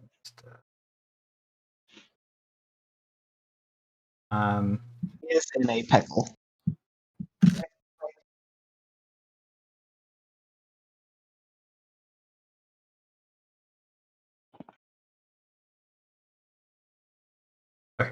They're going to say, they're going to cast Cone of Cold. Counterspell. Okay, go ahead. What level? I kind of just don't want her to do anything, so I'll cast it as my my highest level spell. What level? So 4th. Okay, roll. In like the last 3 rounds, Will has like cast all the magic. More magic than Okay, guys, we don't need a long rest. We don't need to save up these spell slots. Alright, We're no, good. That does. They go to begin casting Yeah. Cone of Cold, ice magic, summoning on their hands, and then will. I rip it away from them up into the storm, which I assume I also took from them. Actually, no, but that would be funny. Irritating. Sons of bitches. Just, like, That's not stealing a... everything from Kimmy is so annoyed with. Yeah, Camille is like furious, so angry as a person who's actively bleeding out can be. It is then going to be, what's her action? They can't do that. They don't really have a lot of bonus action. Is she gonna move? No, they're not going to move. She walks away and dies immediately. They know what spells are. They're not going to. They know what Booming Blade is? No check, no nothing? I mean, they would know very good common- opportunity. Yeah, it's a very I'm common sure. cantrip, and their int is 20. So I'm gonna give it to them in this scenario. Yeah, I don't want to set up that I need to roll. I'll roll if you guys want me to. no. I think we're okay. Got it. It is then going to be Uba's turn. Oh Oh. boy. Okay. So question, I guess, since Uba can't teleport over, where would Uba need to go to get onto the I mean, the easiest place to jump would be like right over here. But you're strong enough. Yeah, you're strong enough that you could leap over anywhere but like over here. You could jump here. It's only like 10 feet, really. Does leaping Uba over have require a range check? Is there a possibility that Uba just falls into the ocean and drowns? If you leap straight from where you are, I will. But if you move like down to here, no. Okay. Let me just see if I could shoot an You arrow all and have hit. bardic inspiration, so just remember that. Okay, for good these to know. decisions. Both. I really want Yeah, you narration could just of pop Uba. longbow shots into her. Yeah, I mean, So I think that Uba is going to just step up, like right on the edge here. yeah. Not you can, on the railing, but behind it. You can jump 15 feet essentially at a run. I don't think Uba's actually going to jump from here, but Uba's just going to try and hit. Let me pull out Kami Kojin. with- Sorry, Oh, no worries. I forgot. Yeah, Uba's going to try and hit Kami with this longbow. So let me. You guys are so Hunter's mean Mark to Kami. God, what did she do? She ahead. tried to Uba's sticking charm to the the one. plan. I Even though they think just wanna kill my us.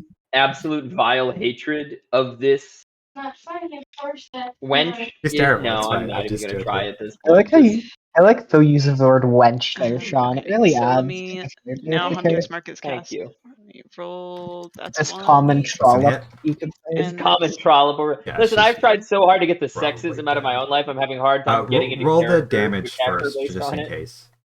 What was that? Roll the damage on the first attack, just in case, like the full go through. Wait, They don't isn't have this very a much game mode HP. so Uba gets the bonuses? I think it did. Or do you mean No, the I mean Hunter's like Mark? roll Hunter's Mark and Colossus Colossus Slayer. Slayer. Gotcha. Because they'll Okay, probably so drop from that. Like okay. you would have to But roll isn't really, this- really terrible. Gotcha. Isn't this 2 the- d6 and a d8. Let's Isn't this a see. humanoid too for Uba's bonus? Hooray. Is Okay. that really, really terrible? It's It not is your definitely best, but also- it is definitely He's definitely enough. also a humanoid, so You said it's enough? Yeah. Oh yeah. Camille Hooray! with this arrow crumples to the ground. So it's can you toll the dead body? Is that a thing that's possible? Um, Just asking for an unrelated later thing. yeah. Great. It's the opposite of resurrecting his ass. Oh, I know. Yeah, I Corpse unspare the dying. Sorry, I just wanted So, to double check. They go if down with the that's- first arrow. Is my larger point. oh, okay. So the other one was just for dramatic effect, I guess. I mean, you could Just shoot their giant body again if you want. If you want to shoot somebody else, that's welcome. Are they unconscious or dead? They're downed. Shoot the body. Yeah, Just- Uba's gonna shoot the body just for good measure. Yeah. Uba's like, I don't know what tricks she has up her sleeve, but I don't want any part of it, and is gonna shoot her body just to be safe. Yeah, there's another. Oh. You do have to roll a disadvantage technically, because then they're prone. Oh, okay. So you want me to re-roll the Yeah, just click it again. longbow one more time? We've opened Not up the world hard of to hit double them now that tapping, they're and knocked down, but Some people deserve double tapping. Oh, yeah, they're pretty. You like the second arrow right in the neck. Even if they're healed, it's gonna be pretty nasty. They still have an arrow in their throat. Yeah, they still have an arrow in their throat. I got you. Flat out So hit if the that's the verbal case, so components I only from move 10 feet. I can through an move up arrow. 15, right? Yeah. Yeah. Mhm. Okay. So Uba's just gonna move over here, like getting ready to cross to the other ship. Will Kojin's is gonna applauding Uber as Kojin's gonna come over, and I'm just gonna say that in their downtime, Uba has taught Kojin to fist bump, so Uba gives Kojin a fist bump, and that's the end of the turn. At the end of your turn, still Beld is going to go. This fucking guy. House.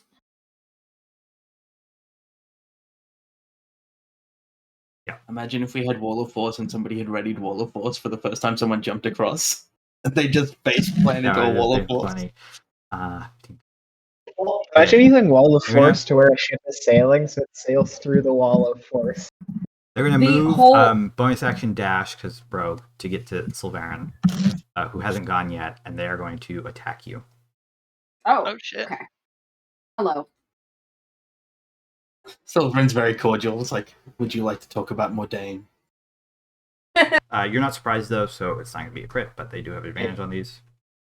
Do you have a time to talk about our Lord and Savior Mordain?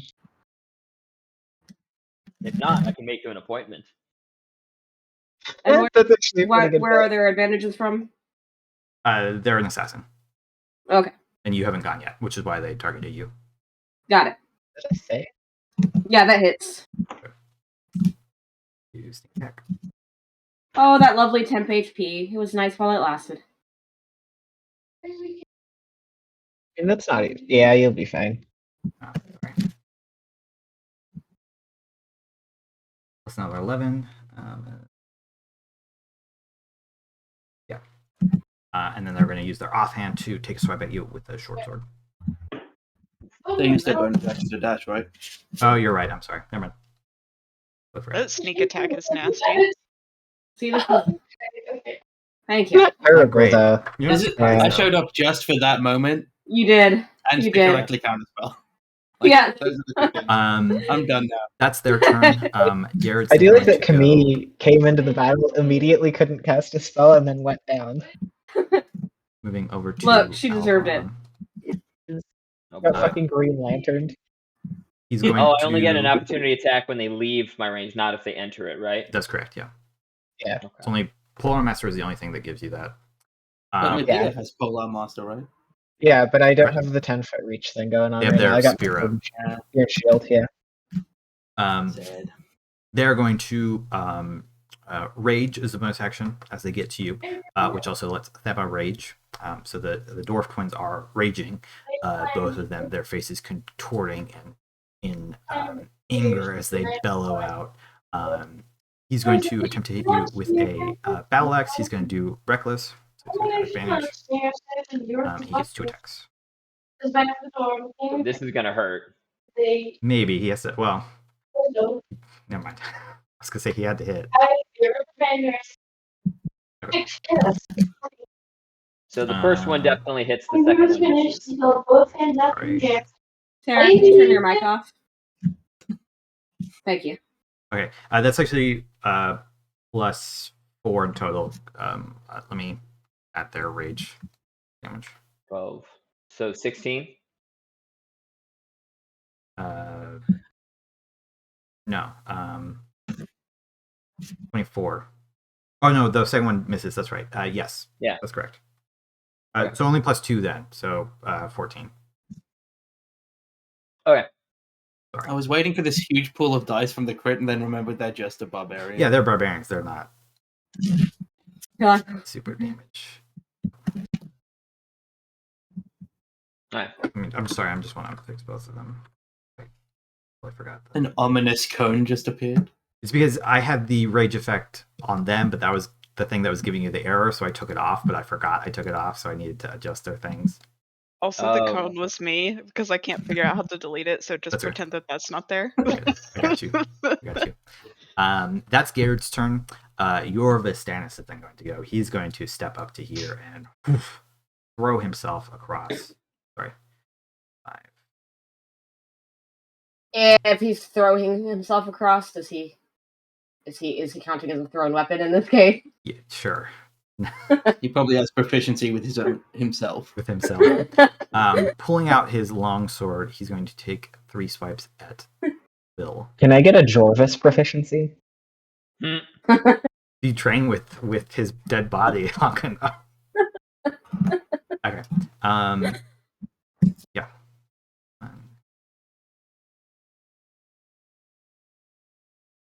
That one's missing.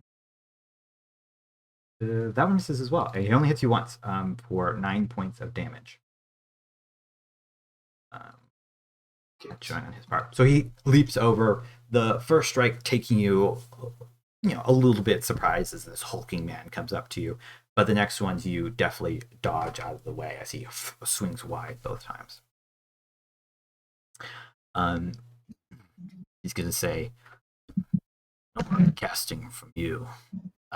That's going to be his turn. It's then going to be the captain's turn.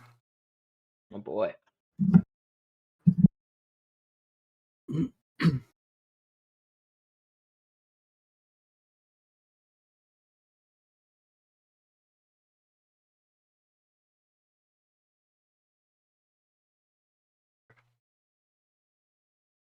Going to step over to Alveron, laughing all the while. And he's going to a couple attacks at you. These poor fuckers are fine. It's just ignoring me this fight. I'm okay with that, though. So he's gonna get advantage from pack tactics with his crew. And he gets 2 strikes. Right. Of course. Sorry. Both of those hit. Be not the best damage. Just to be clear, I've been crit on twice in the same round. Yeah. Just These people don't have the best crits. It's fine. So it's gonna be 29 points of damage from those 2 attacks. As he does so, he's going to use his maneuver allies ability as part of his attack. So that's going to be gone. I am bloodied, folks. Gone for now. Can I shout to Alveron? Get back to our ship if you can. I'll handle things from here. Help out the other. Right. Only has 10. 5, 10. Themma's going to move a little bit. Yeah, I don't feel great about abandoning you. I don't know how likely that is. Medea can Misty Step. Oust is going to back up. And Like if you get out, I'll get out as well. Well, I mean, if I try, I'm taking 3 opportunity attacks. well. Oh, Not if you Misty Step. My Jorvis Misty is Step not is gonna not be a able to magic have one, Misty though. Oof. Yeah. Oh, Remember, we reflavored it. mm-hmm. Oh. You can, yeah, he doesn't have just plain Misty So Step. I do have Rockish Audacity, so if I hit one of them, I can disengage from combat, so I won't take an opportunity bonus attack from one action? of them. Couldn't you bonus action disengage and then action dash and just jump? Well, you could bonus. You could, yeah, you could as a rogue. You can bonus action disengage and then move away. That is But- true. Yeah. But then you're spending your whole turn on that, basically. Which maybe not the worst idea. Regardless, the captain moves, laughing. He says, "Alveron, going to rip your heart out." It's then going to be Sulveran's turn. As he does this, the other members of his officers begin to move back quickly, almost aided by the presence of their captain in some strange magical way. Except for Yorv Stannis, who does not move because he just wants to hit Will. So who moves?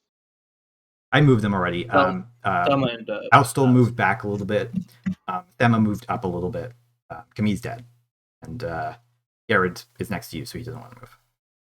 Gotcha. Oh, when Camille died, just saying I would have transferred the hex over to Sure. Captain Alveron. Got it. Thank you for reminding me, because I would have thought about that. So you got bloodied even with that like 20 whatever it was total HP that you took, right? Because you took 10 temp, or you took 10 max HP, and then you took 12 temp HP, right? Oh, I didn't take the 12 temp HP. I thought that was just... That was you. That was everyone. Oh, okay. So then I would have an extra 12 on that. So give me a sec. Yeah. I think that's... Okay. Nope. Stop that. That's fine. Yep, you're still technically bloodied, but only because 8 is increasing your max HP. Yeah. So it's not the worst. Then my other question was, wasn't our, like, are we still, as our characters know, still going ahead with the plan to board, or that was what I thought? That's an above board question. Well, I mean, if that is the plan, nothing's changed in game to make that. Not I also don't think there was ever a specific thing where you guys said we have to get onto their ship. I think that you guys had specifically decided who you were going to target. So I'll leave your interpretation of the rest of that to you. I was just checking because I wasn't certain. I'd left briefly. Okay, yeah. All right. There we go. 15.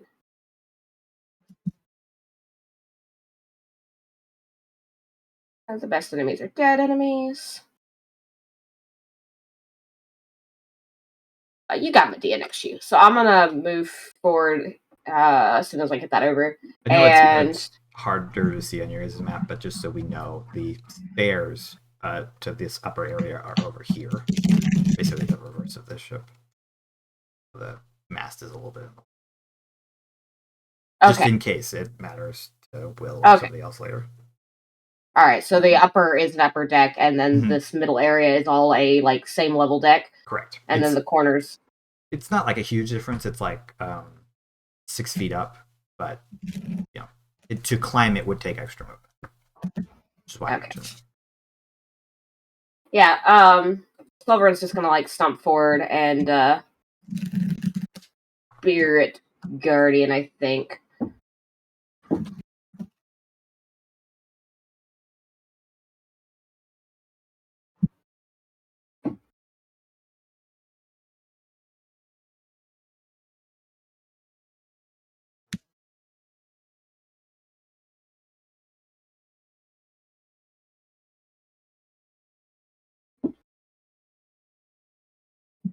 So that's holding. Okay, so that will go that's up. When they go. Yeah, that'll go when they go, and that's ready. I'll just assume the party is not affected.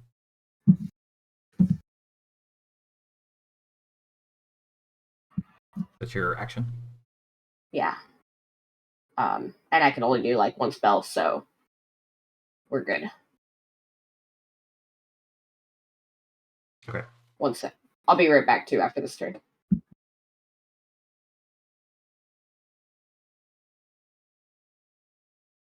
Okay, that's your turn.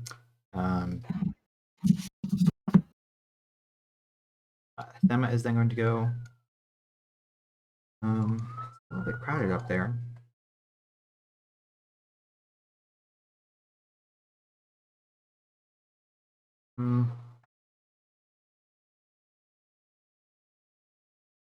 They're going to move. No, indecisive barbarian that's already ranging.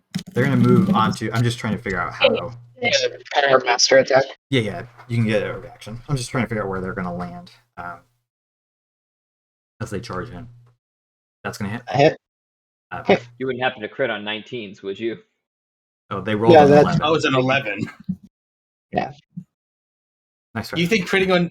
You've never rolled higher than a 19, so you think when you crit on 19s, it's like just a total thing? What? Yeah.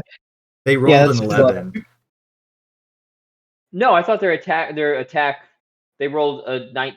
Oh no, I see it now. Okay, I Yeah. apologize. No, we got you. Buddy. You just I really looked at the amplified the wrong joke. It Like- makes sense that you don't understand how crits work, so it's fine.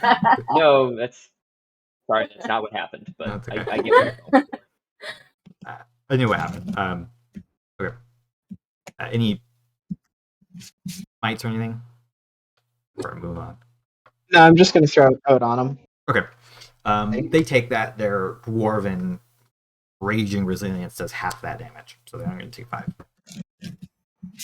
But it does strike them and cut them open.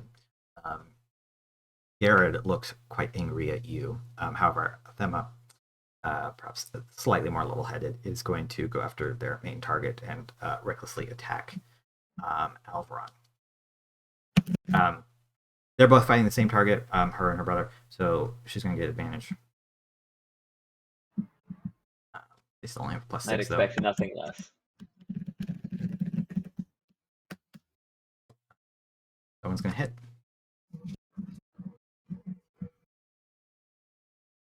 That one also just barely hits you. So you're going to take 18 points of damage as she comes down with this battle axe twice, hitting you. Alright, I'm at 19. Yeah, and that damage is correct because I did add it to her as well, the rage. The captain looking at you, weak. You never should have left. And then it's going to be Medea's turn. Would I notice the captain look like a humanoid, or does he seem like his S?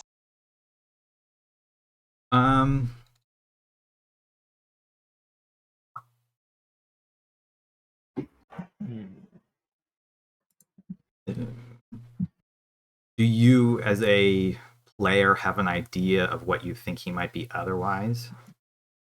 I think he might be changed into either some kind of closer to an elemental or some sort of aberration from the magic he's been inundated with. Or Celeste. I'll let you make an Arcana check to know that. I don't think there's a way for you to know that otherwise. This isn't me trying to game it, but do you think religion would also make sense here? As like, because this is like if religious you had artifact. said demon, I would have let you roll religion, but because you're angling for something arcane, I'm gonna make you roll Arcana. Right. That's part of the reason why I asked that question. 10. You're really not sure. He seems human still, but I mean, hard to say. I'm gonna look to Alveron and say, do you think you can get out of here on your own, or do you have a way to get out of here? I do, yes. Yeah, I can. We need to break this up, so I'm going to head back to the other side. Right? I'll meet you there. And Medea's going to nod, and then Misty step directly next to Uba. Okay. In sort of like a flash of smoke, and then just walk right up to Us and start mogging them with attacks. Okay. Go ahead and make your attack. And Medea's going to yell to the rest. Still focus the captain, or focus Us first. Break them from their, or break them up from their formation and force them to fight in uncomfortable areas. Okay, sure. Go ahead and make your attack rolls. Yeah. I'm going to start putting a word count on you guys. Yeah. Sulveran just gestures at his like cloud of like snowy Gathite that are surrounding him and also encapsulating Us. Like, yes, I have done those. Just so we're clear, his name is Aus.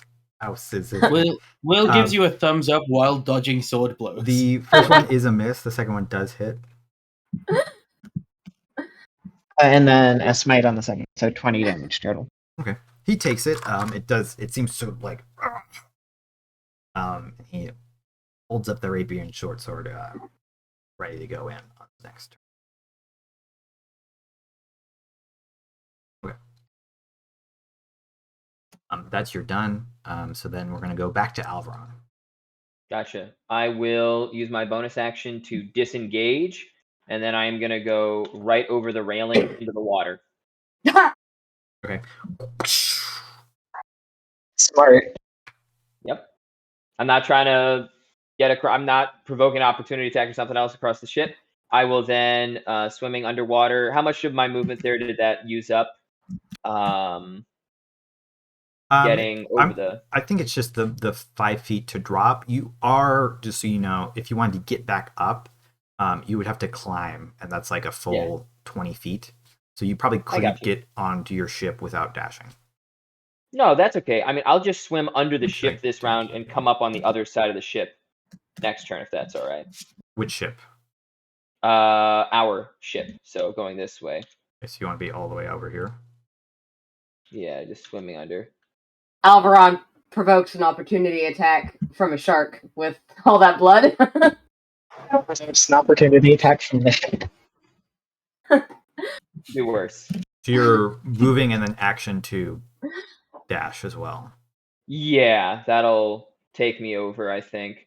Okay. So hold on. So it was 5 to drop. Let's see over here. 5, 10, 15, 20, 25, 30, dash. 5, 10, 15, 20, 25. I mean, right there. And then I'll be able to clamber up next round. Okay, got it. And just checking, when I fell over the side, were they able to react quick enough to get over to the lip to see where I swam to? I mean, Garrett's right there, so like he just has to look down, really. Okay.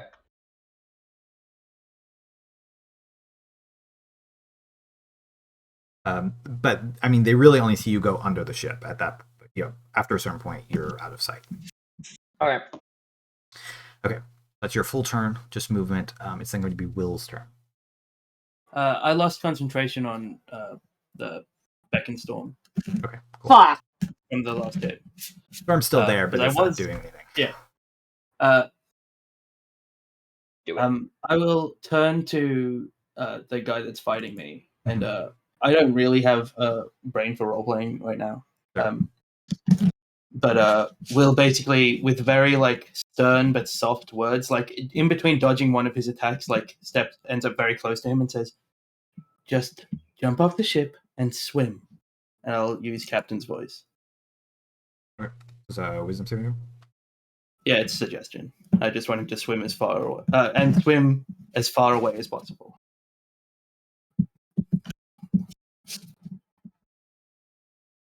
Okay.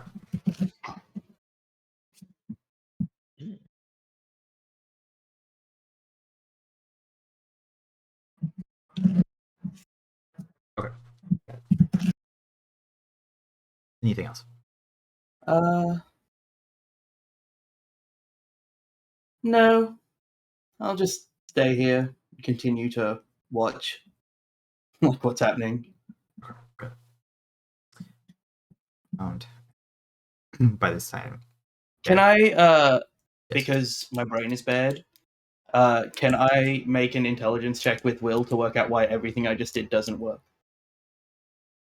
Sure. If I as Jack worked it out but too late, maybe just do an intelligence save. Nah. Will be done. I'm just curious now, why do you as Jack think it doesn't work? Because it will end at the start of his turn when he definitely takes damage from Spirit Guardians. Right. Yeah. I didn't think about that, but that does make sense now. Yeah, well, I did. Too late. I would have realized it once I had his turn right now.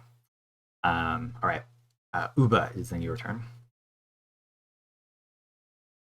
So I think that Uba is going to move Actually, if I were to use my thunder breath, where would I have to stand to not hit Medea? If I was trying to hit Here, Else? Up at here? least, yeah, probably Okay. the best spot. Okay. So Uba is going to move Hunter's Mark onto Else. And then is going to use their dagger twice.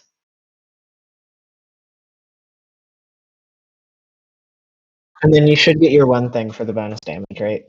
Well, I So you, mean, they you would haven't- if they were gonna hit. you have Do I inspiration. have? I have yeah, bardic inspiration. Can I inspirations. use it The one to won't. reroll? The 13 you can. It's a D8 that you get to add, not reroll. Oh, okay. So let me just roll a d8 then. Right? That is gonna hit, just barely. Okay. Okay. So Super duper easy. let me add. Was Oust hit already? Once, yeah. Okay. So Or, yeah. and then Oust counts as a humanoid, Mhm. right? So I can add +3. And I'm also gonna say that Kojin is going to use their infused strike. So I'm gonna add another d6 of thunder damage. And then you're not using your breath weapon though.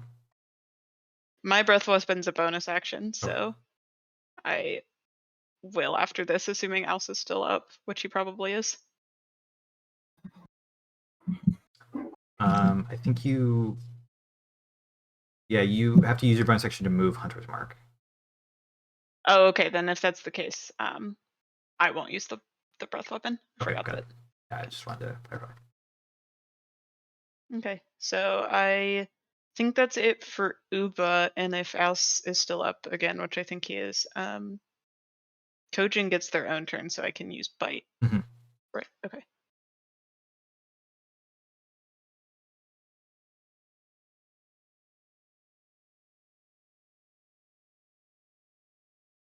That's also gonna hit. Well, they have to move, but Oh yes. Cool. all right. So sorry, filling up the damage.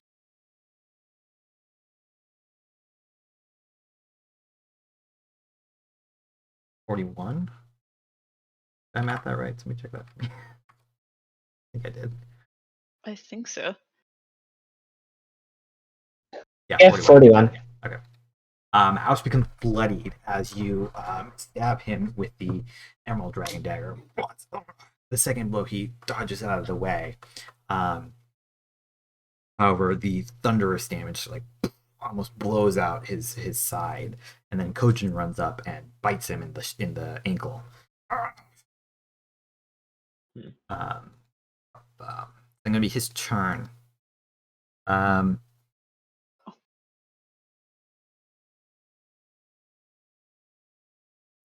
Well, he has to make a wisdom save at the start Right of his turn, right? from you. Fail. We will take the. I'm forgetting the spirit guard's damage. 48. Row, it's gonna be 48 because I did upcast. Mm. Oh yeah, he's gonna struggle to sneak attack too. Actually, that's nice. Look, there's a reason that I left Alveron to suffer and bleed. Yeah. Might not be a great reason, but Boy. Okay. plus half speed for everyone, which is lovely, even though they're on the fringes. Mm-hmm. Okay. He is. Well, 5 of that is jumping, so Yeah. that makes that actually really difficult. I think he actually can't make that. If I'm being faithful to the rules. Being hammered by this cold damage, he looks like he's about to drop the next person who hits him, but he is going to essentially cornered in the moment, not thinking that people were going to turn around to gang up on him. He's going to attempt to stab Uba with his short sword.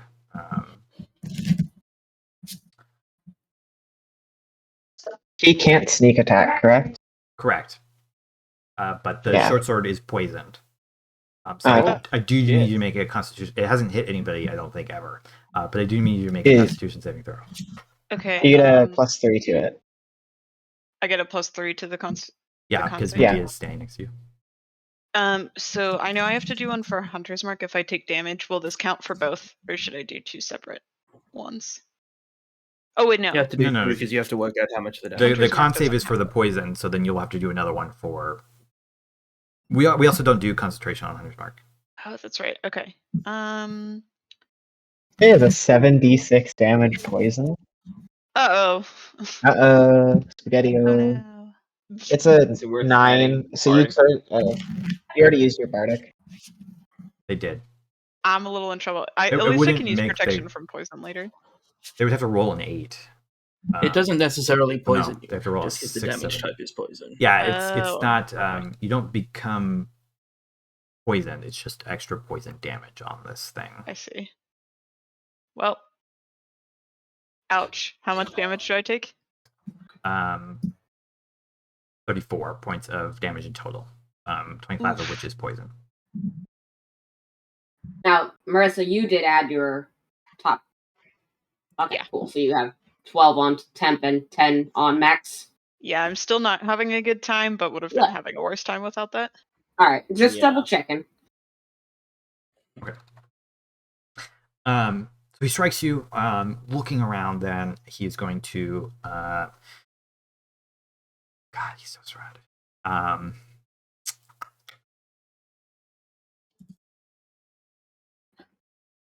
Yeah, You like he's those going to spirit use his guardians? bonus action to disengage, and oh no, he can't move that far. He's just going to attack Ubo with a rapier. Disrespectful. Dealing you Ow. another 8 points of poison damage. Oh, sorry, of piercing damage. Excuse me. My lord. That's his turn because he essentially is trapped because he can't jump back over, which was he was kind of relying on. It's going to be Garrett's turn, who looking over says, "Boy, Captain, he's getting away. Just deal with the others. I'll go and get him myself." So Garrett's going to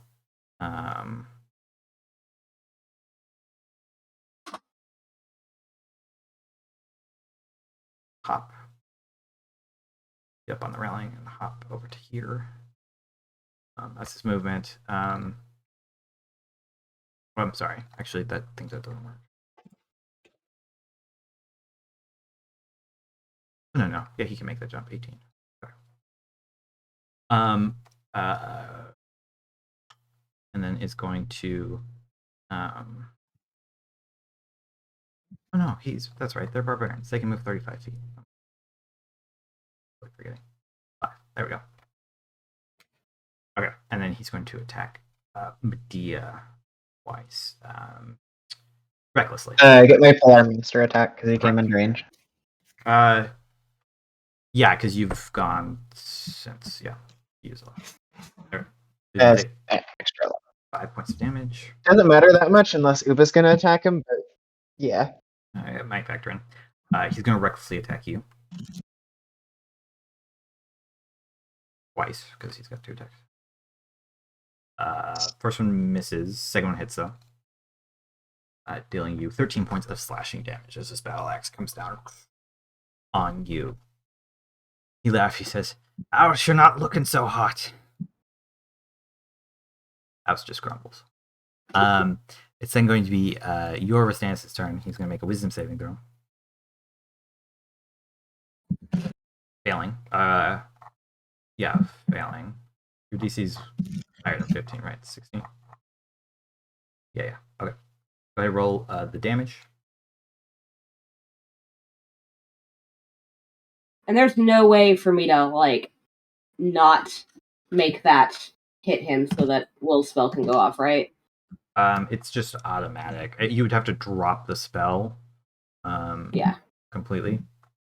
Got it. Yeah, you choose the unaffected targets when it starts. So Okay. that's the damage at least. 21 points damage. Good.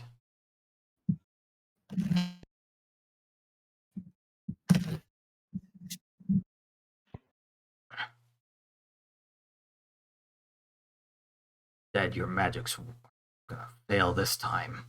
He's gonna hit you 3 times, or attempt to, anyways. Jesus.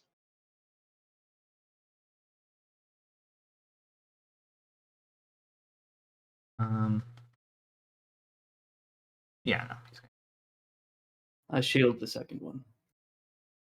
okay. Does that block the third one? No, 23 is my AC with shield up, but Okay. the second one like bounces off a shield. He's like, "Argh," brings the third one down, pushing past it. So it's going to be 25 points of damage to you.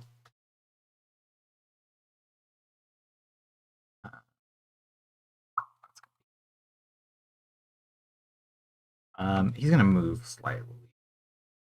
Get out of Spirit Guardian.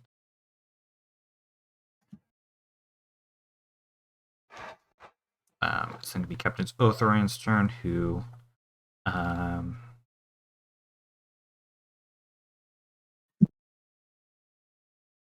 okay, yeah. He's going to jump, landing in the water as well. So he moves 10 feet up and down. Swim speed of 40. Oh, I always forget how that works.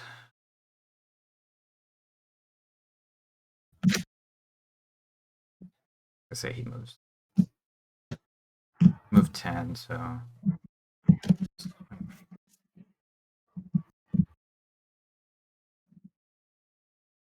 So just to clarify, he's doing the same thing I did. Is he moving in the water like at the same speed I was moving at? I think he's faster than he's you. faster than you. Well, he's faster than you only because he's faster than you base. You can outswim him in a flat out because of dash, because he's not a rope. But he does have a swim speed, and he is slightly faster than you. I just had to do some quick math. So 5, 10, 20. Even though he's faster than you, 10, and that cuts into some of it.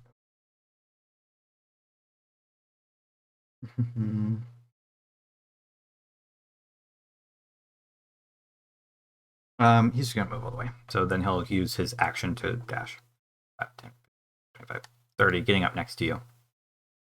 Smiling through as the bubbles come up through his teeth.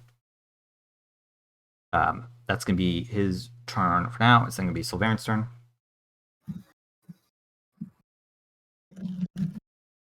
All right. Can you hear me? Yes. Okay. Sorry, my mic was doing funny mic thing, so wanted to make sure. Okay. So if they're on the periphery of the square, the Spirit Guardians doesn't count. They have to be in a full square, right? For the template.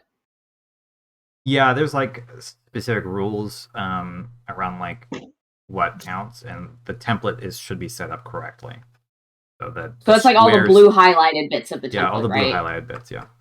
All right, that's what I thought. Just wanted to double check since it is kind of relevant. I could have just moved him one more. Oh yeah, no, you're fine. Yes. Sulveran is going to notice that he has stepped out of the way, and so instead he is going to just square up to Uba. And Uba is in intense need of a cure wounds, I think, right? It changed. Is in need of what? He's okay. An intense need of cure wounds. I wouldn't say intense. I'm at 56 of 86. Okay, but you could use cure. Yeah, Uba's fine. Uba will just walk it off. Yeah, well, Alveron's out of reach right now, so somebody's getting healing. It's you. I mean, Will is fighting a fighter. Will is more injured than Uba. Yeah. Percent. Yeah. Will. Yeah. Plus, you could put yourself back in Jorvis's here. Okay. Yeah, I was just looking at the count of people I could collect. You could climb up to there in one movement because. Okay. So yeah, I wasn't sure the height. Where you were standing. Okay, so I can join up there. Yeah, cool. You could get to here. Okay, then in that case, that changes the calculus of the situation considerably. So yeah, Sulveran just kind of stalks up to this higher deck, looks at Will, looks at the sword fighter, and is going to reach out with an inflict wounds, I think. Nice. Okay. Mm. What level? Second. Go ahead and make your melee attack roll or melee spell attack roll.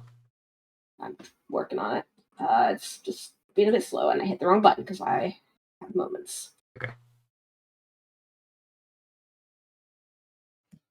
How bad off does Yordis? He's taking a minimal amount of damage.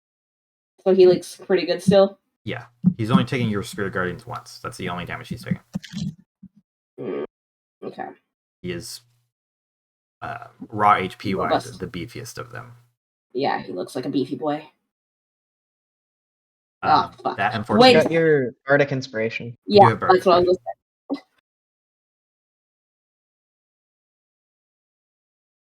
saying. I meant to ask about this before. I didn't, and so it probably is not a thing. But I've been wanting to use my Shield of Mordain. Can I use my Shield of Mordain? Or should I have done that ahead of time? I can wait. Or does it have to be like when I know that it's going to be a... like, do I have to wait until I know that it's a bat, like he's low You health? probably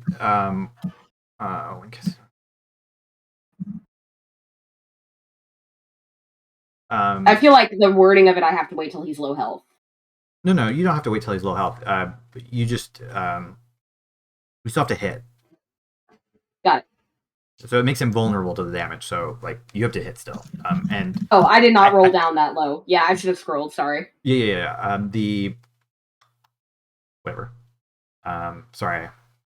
Brain stopped working for a second. No, you're fine. You can do it at any point. You can do it after you hit. That's because you're sacrificing something like huge, like a death saving throw. You can do it like after you know it's gonna hit. Okay. So does a 21 hit?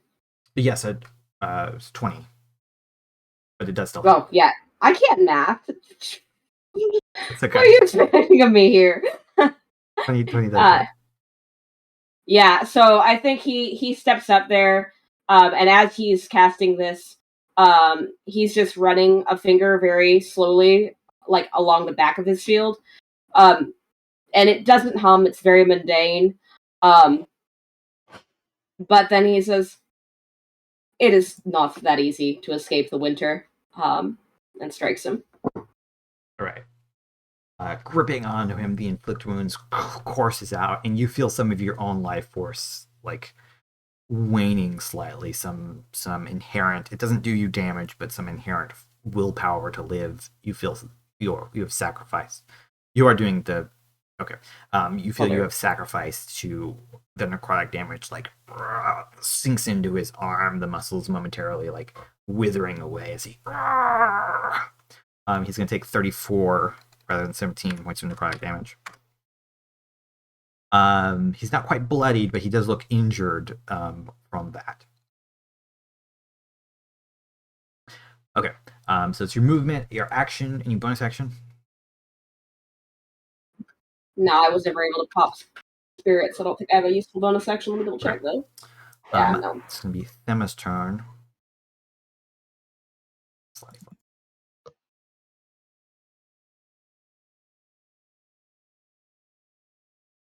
35. So they can only get to there. They're gonna. Is that on the ship? Yeah, they're on the railing. Okay. Yeah, these squares are considered part of the ship. I wouldn't consider this part of the ship, but that goes for you guys too. Would this be part of the ship? This square? No. Basically, there's 10 feet right here that is not ship. Yeah. Well, and then 15, and it gets farther. Right here, it's just the one square, for instance. Yeah. They are not close enough to. Actually, they're just gonna use their full thing to move. Throw a dagger, but wouldn't they lose their rage? They didn't hit or get damage. Right, but Garrett did, and their rage is conjoined. Okay. It's a good question. Huh? Okay. That's all they do, though. They just have to flat out move because there's no targets near them. Before I forget, at the end of their turn, Captain Othran's, because I've been actually forgetting about his legendary actions. He's going to use a legendary action to do a cheap shot against Sulveran. Oh, well, I guess I go.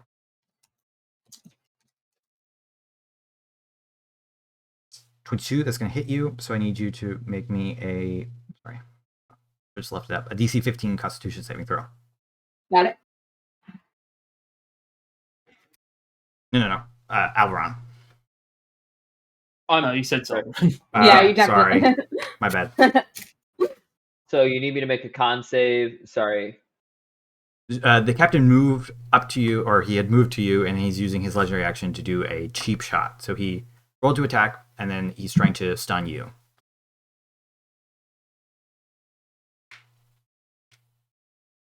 You do succeed, though. So he kind of like tries to brain you with his the guard of his cutlass, and you fight to stay awake, not wanting to go down in this moment.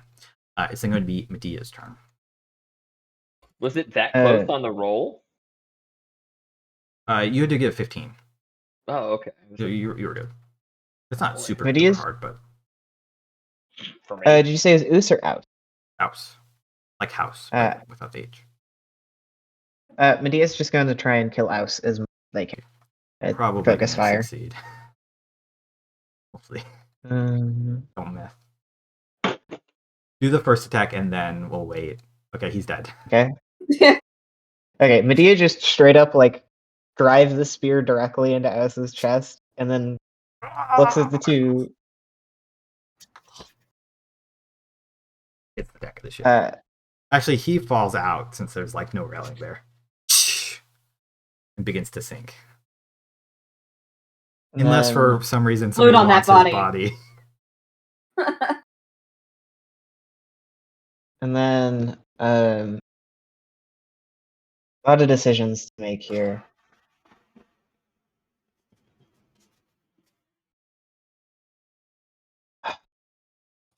I will say Give me a that second. for clarification's sake, nobody else knows where the captain or Alveron is.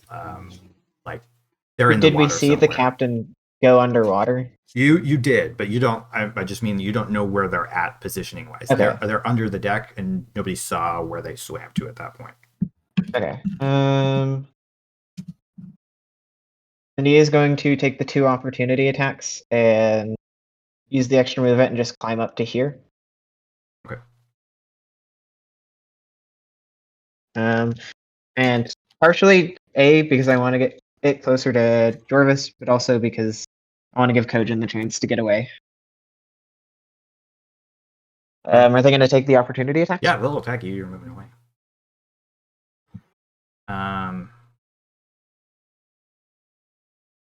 Okay, yeah, Garrett still has reckless. Well, they would have pack tactics, because not pack tactics, but twin tactics. They're both rolling with advantage. Miss. Yes. That one's going to hit. So you can take 11 points of Yep. slashing damage as you run away. Or move away, rather. And then Medea is going to briefly drop the Eamon's Bane in the air for a second, and before it hits the floor is going to flash out 2 javelins of lightning at Jorvis, and then grab the spear before it's hit the which is just free action, drop it, and then object and grab it after. Sorry, what are you doing? I'm going to drop the Demon's Bane spear and then throw 2 javelins at Jorvis. Okay. Javelins of lightning. Okay. Got it. You said something about picking up a spear, though. No, sorry. I realized at the moment that would take. I already used my. Okay, got it. That's what was confusing. I was like, how are you picking up spears after throwing them? Yeah. Okay. So I'm gonna add the D8 real quick. Okay, you're using inspiration. Does 18 hit? 18 does just barely hit. Okay, so it's 22, and then a second one. He's bloodied after it, bro. That one misses definitely. Yeah. Just the first one hits, and then the other one just goes wide, like going towards the back of the ship. Okay. The electricity thrums through his body for a moment. Yep. And then, Um, as a bonus action, I'm going to Thunderous. And then that is my turn. Okay. Got it. At the end of your turn, I'm just going to use 2 legendary actions just to straight up attack Alveron. Using a +2 cutlass attack. This guy's fucking hungry for death. That misses you. Okay. It hits your armor, but isn't able to break through. Just glancing off the leather. Cool. Okay. It is then your turn. So you guys are kind of underwater. You're like swimming, trying to engage with one another in this moment. That's funny you say that because I'm going to use my bonus action to disengage. Okay. And then I'm going to try to get up onto the ship. So I'll use my full movement. What you said it was like a 20-foot climb? You can disengage his bonus action.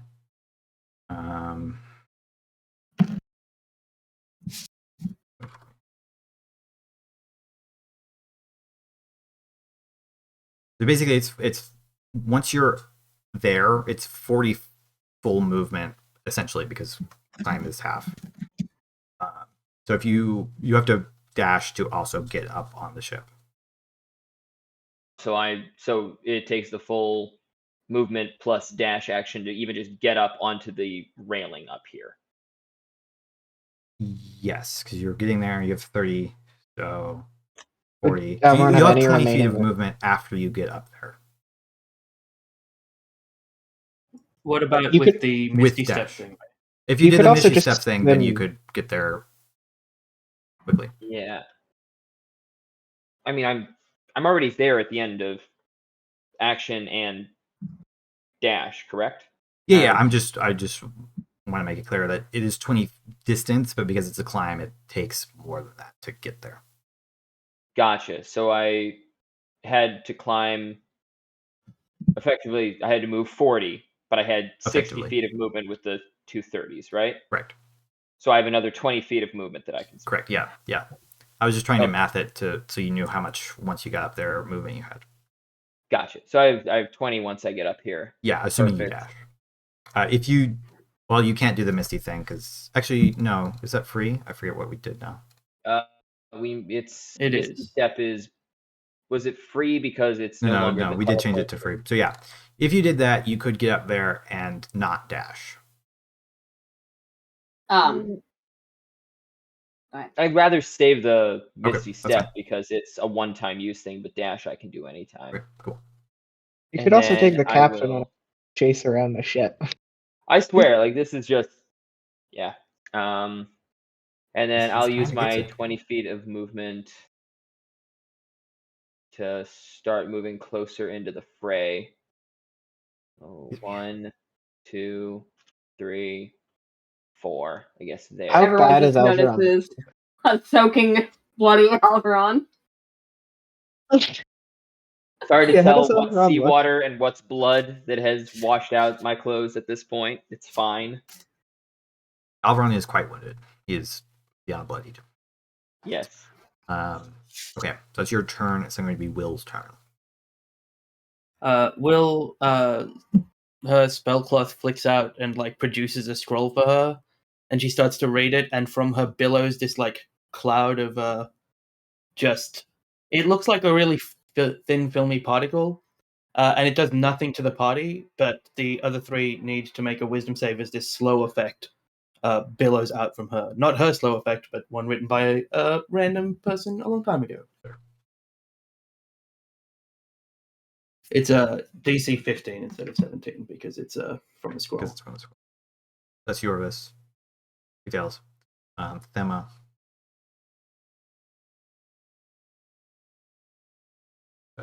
Succeeds. Herod. Yes. Okay, so 2 of them are slowed. And then I lift my palm and begin to do the guttural chant, and I'll cast a Healing word for Alveron and myself at 2nd level. Use for slow left. I can output it if you like. No, I'm just trying to find a good icon.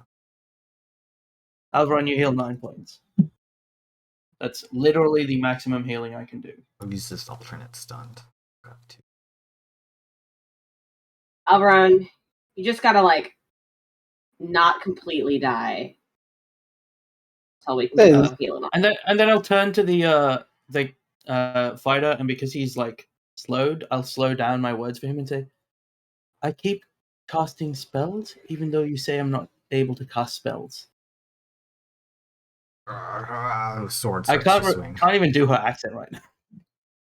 Okay. Well, it's because you're slow, or you're doing it slow. Oh yeah, she's English when you do it slowly.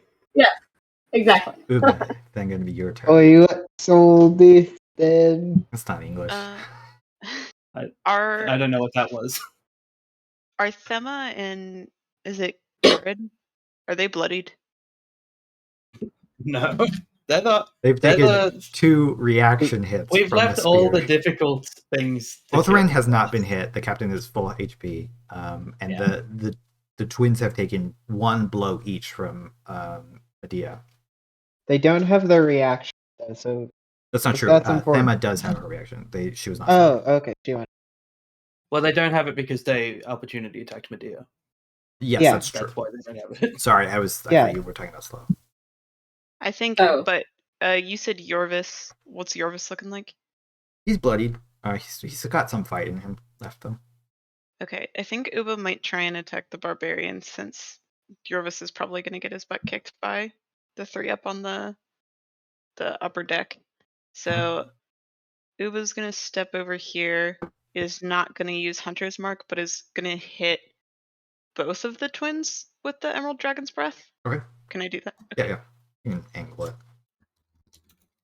I mean, if not, you can move to here. That's a real good roll. That was a I good think roll. you can't see it, but it just, that feeling in your ears when you're somewhere with really loud speakers. It's basically that. Trying to hit them. The Thema fails. Garrett succeeds. Okay, if that's the case, They are now not Uba. resistant to this. Okay. Uba's now gonna attack Garrett with their Emerald Dagger. Slow That's impact AC. 1. I always forget. Huh? Is it -2? Yeah. Okay, good. -2. I mean, Nice. those both hit anyway. Okay, so let me add Colossus Slayer. No Hunter's Mark, but they're humanoids, so they get +3. Is it +3 per hit? I don't actually know. For sure, yeah. If that's the case, then it would be another 3, so that would be an additional 7 damage, plus all of the Emerald Dagger and Thunder damage.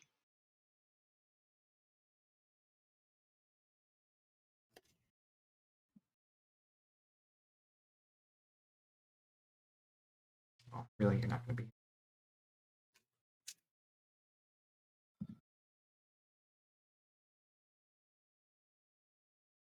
That's fine. I'm going to say it's 3 every time. Okay. So that's... Oh, sorry, I have to do reduction math. And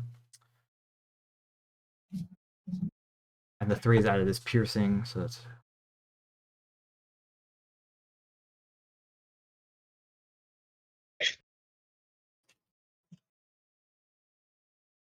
But the thunder is straight.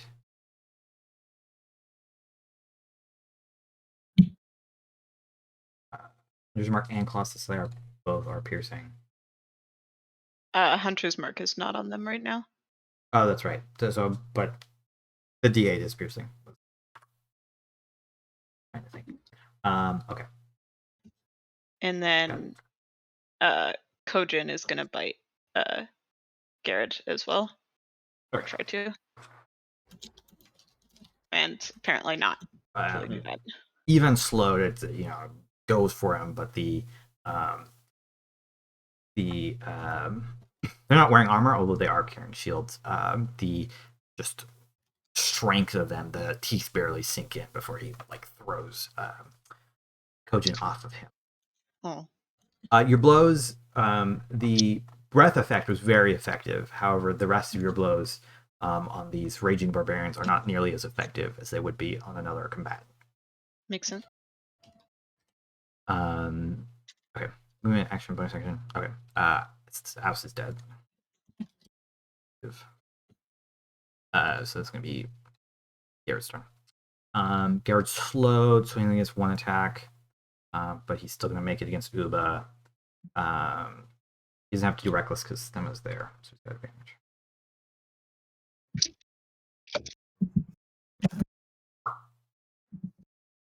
Wait, slow doesn't give disadvantage, does it?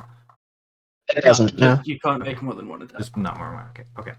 So even though slowed, the first one still actually tries to hit you, as you're also trying to dodge blows and feints from Thema, as the two are fighting you in concert, almost perfectly aligned with one another.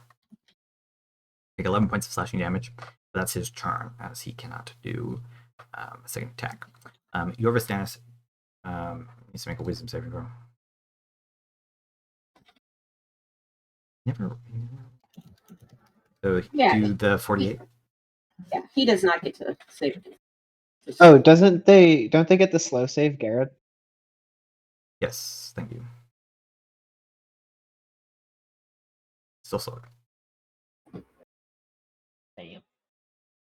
Damn, that was not the best. He's looking pretty injured now. Kind of slowed, but he's got all these cold blasts from your spiritual guardians, as well as the hits that he's taken. He's going to use his hard target ability to dodge as a bonus action. He can only do he's got to roll to get that back. So he's choosing to use his bonus action, not his action. Oh, that's right. That's what. I That's forgot about that.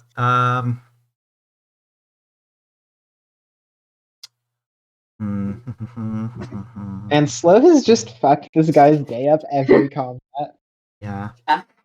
Yeah, well, I mean, I also lost a full turn to suggestion. Yeah. When I knew that it would. I mean, slow is particularly bad against fighters who have got lots of attacks as well. You mean particularly good? So he only has a quarter speed though, right? Because he's in spiritual guardians and he's slowed. Yeah, he can't move. That's why I was gonna have him dodge first. Okay. It's just gonna be like, oh no.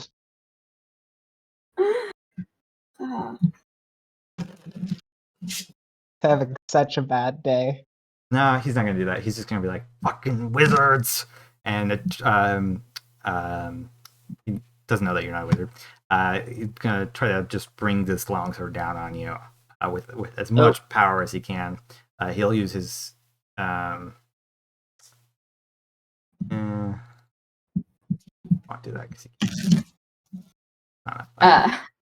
Sulveran looks at you. Just move out of the way.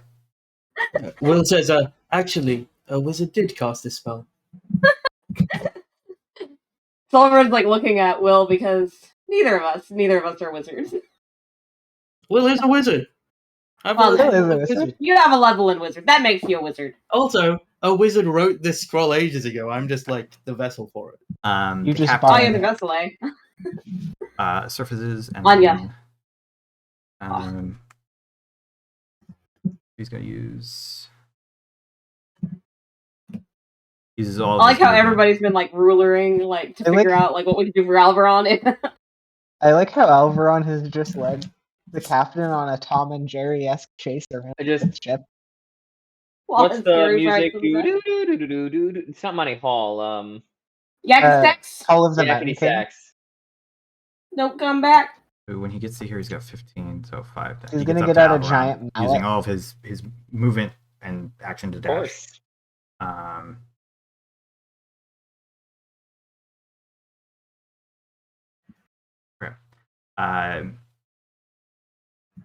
Quickly surveying the battlefield, he's going to use his bonus action to direct them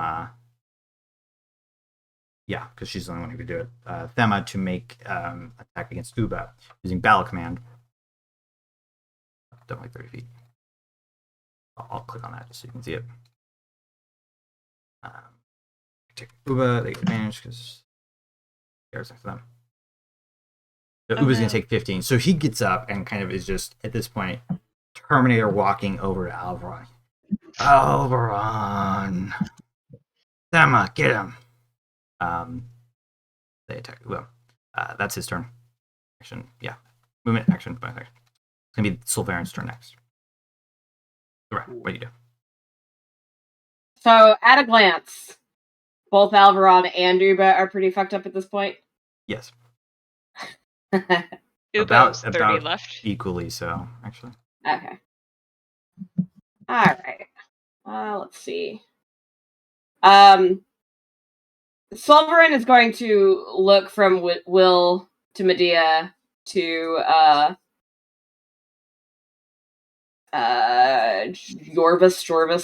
Jarvis. Does slow, I don't have the spell up, does slow take away their action, or do they still have that? They don't. They don't have a reaction. Okay. Instead of like clambering off of this surface, Sulveran is using his bonus action, and he just steps off a bit, and the Twilight Sphere that's been surrounding him and supporting people, because I popped that at the start, just holds him as he travels over here. That way I don't have to use any movement to You just actually float. get down. It's just, it's just steps. He's just calmly taking steps. Fucking hilarious. You can't. Hey, it's steps of night. You can't do that right now. Bonus action with the Twilight Sphere. It has to be dim or darkness. So Yeah, the sphere makes dim light, doesn't it? yeah, like the Twilight thing that. Did we The nerf Twilight that and I Sanctuary? didn't remember? Yeah, my Twilight Sanctuary, that's like part of the writing because this is meant to be a synergistic thing. Oh, you're right. Okay. Sorry. Okay. I totally it hasn't come up, I don't think, ever before. Yeah. Yeah, because I've never bothered to use it.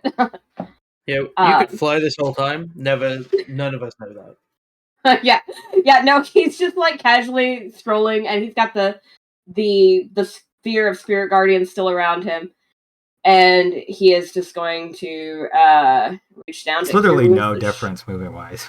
So you're just It doing is, it for it's- style points. Well, also That's because who Sulveran has become. Sulveran's all Yeah. about substance now. Like It's true. old style, no substance. well, That's That's why they I had called to him climb. Exile.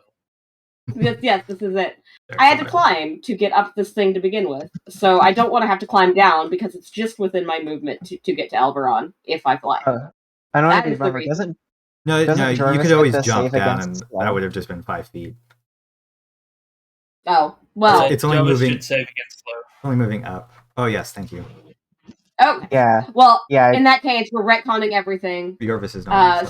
Sulveran is, casually actually walking because. Does anybody remember what his initiative was? Removed. He was after above Will- Captain North. Okay, above Captain Northern. He was between Garrett and North. I'm just gonna give him a 12. My fault for misclicking. And on Okay, Cure check Wounds this. to get 4th level because. I totally have not been on the map this whole time What? on the stream. They've just been watching a bunch of dice roll. Oh. Oops. Huh? Sorry, my bad.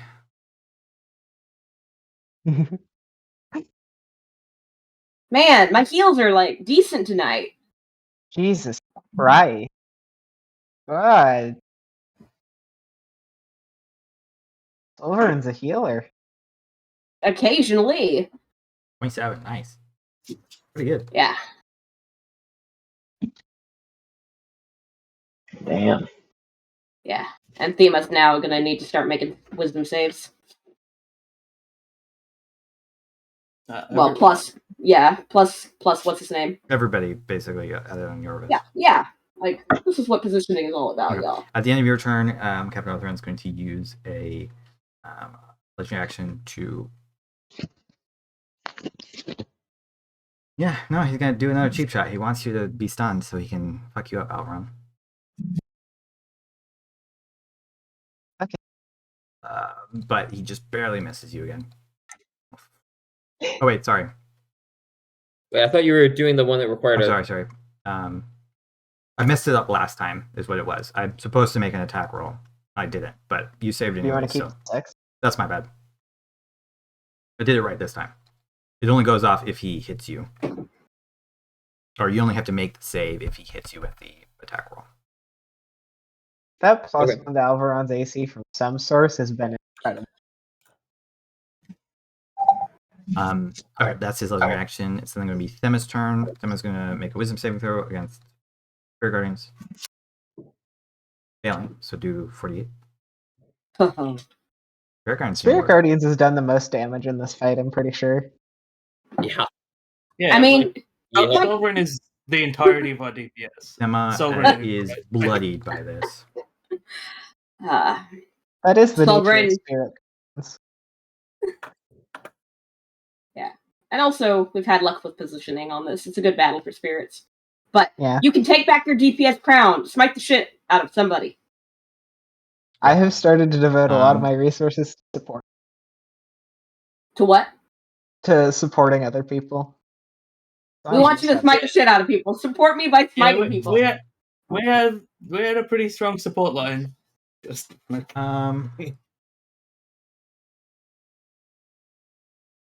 Yeah, Themma's going to break off and actually attack Sulveran. They will attack recklessly because they're no longer standing next to their brother. Does that give me an attack of Yeah, you opportunity? can make an attack of opportunity. Well, Yeah. I think I will do that. Does Kojin get an attack of opportunity? No, they're still not standing next to each No. other. That doesn't hit Yeah. anyway, so it doesn't matter. They Currently, with the headphones, I Block wasn't it. tracking. Was that Cure Wounds on? Who was that on? You. Awesome. Okay. Yeah. We're trying to draw people into this corner of the battle now. Ugh, missing you though, just boom against your armor. Okay. Oh, but they get 2 attacks though.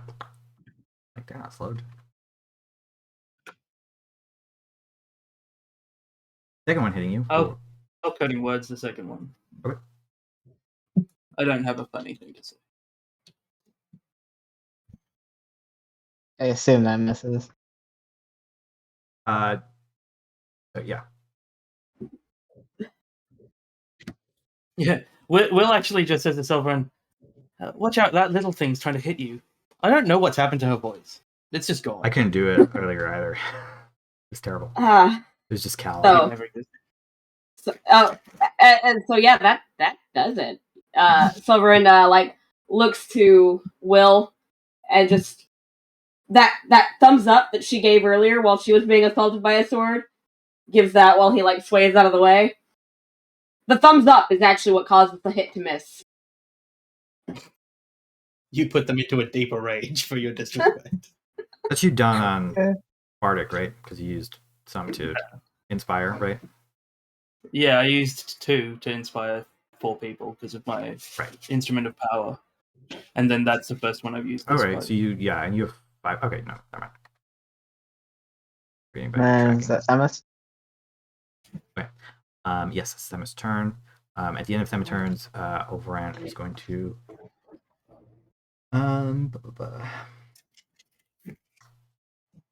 legendary action.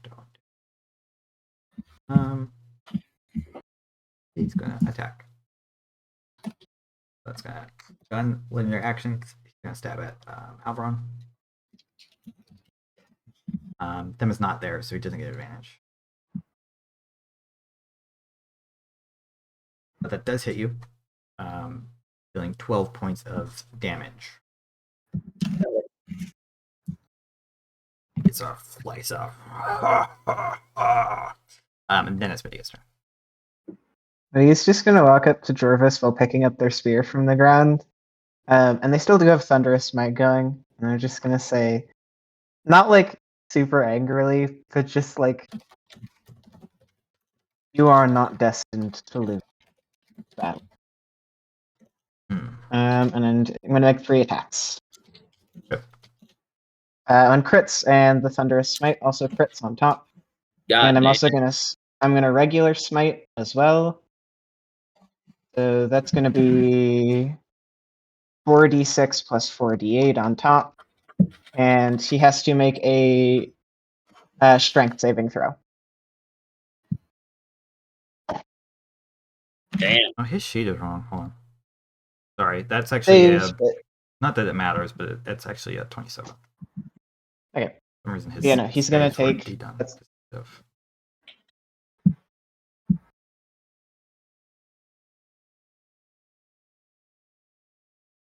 Okay, 30. get 30 on top of the 17, and then I'm gonna make 2 more attacks. You don't need to. Yorvis goes down as you crit him. Okay, yeah, Medea just I I mean, think straight 46. up. He'd already taken a bunch of damage. That's Yeah. fine. 47. I think Medea. It isn't like I think it's as respectful as he can be. Like he puts one hand on Jorvis's back as he drives the spear through the chest, and then just like lets the body The crumple. blood like onto your armor. And then Medea is going to hop down and 10 and head towards Thema and make 2 attacks against her.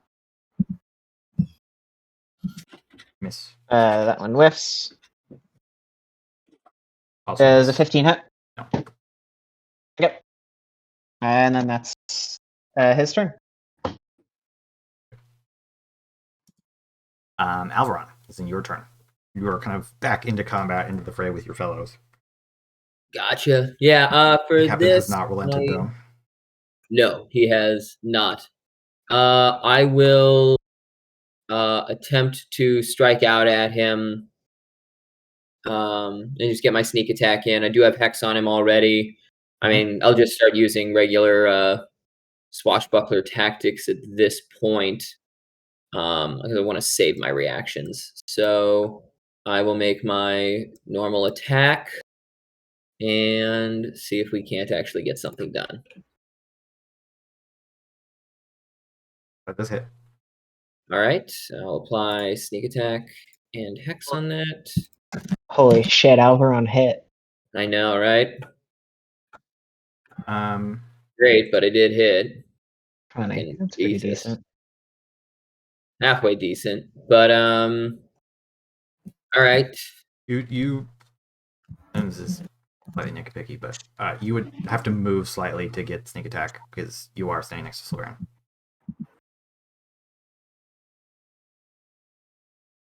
Don't wait. Yeah, Sorry. swashbucklers, you can't be within 5 feet of another thing when you're hitting it, and sneak attack is if something's within 5 feet of your enemy. Oh, So there's like a really gross got it. edge So case. yeah, I can move. Literally just cool. Yeah. Sneak attack, and then 5 and 10, 15. Yeah, hit, dart back amongst allies. Okay. Yeah. Sulveran That- just kind of like nods down at you as you dart back behind the. Yep. I'll keep Yeah, making little holes in them. You make big holes in them. And gonna be Will's turn. I think I'll darn the holes in you first. I'm actually pretty decent when it comes to being full of holes. But you are the holy expert. No, I saw it coming, and I walked right into it. Damn you, Sean. Thank you. Of course, the rogue would be the expert on holes. I'll God damn it. curl my hand up, and from my hand, smoke. It's steam. Steam begins to twirl, and I grab back control of the storm, and I'll cast Beacon Storm again Okay. at 3rd level because that's all the slots I have left. And I will do a targeting the both of that spot Gotcha. so that it hits both of them. Yes, 3rd level spell. I With don't the want to place deck a saves, template. right? Yeah, I'm clicking it. And it's cold damage because they're like a giant hailstone. Just like, why did these rolls? It's One more snow.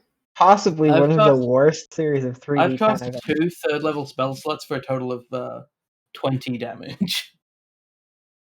Like, Oh, less if they save. been rough.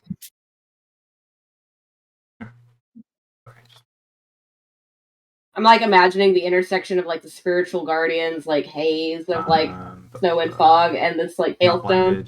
blinded. Okay, they do have advantage, but because of danger sense, but their rolls are not great either. There's a slow based thing that He has disadvantage, so ruins his will be everyone. flat, Yeah. right?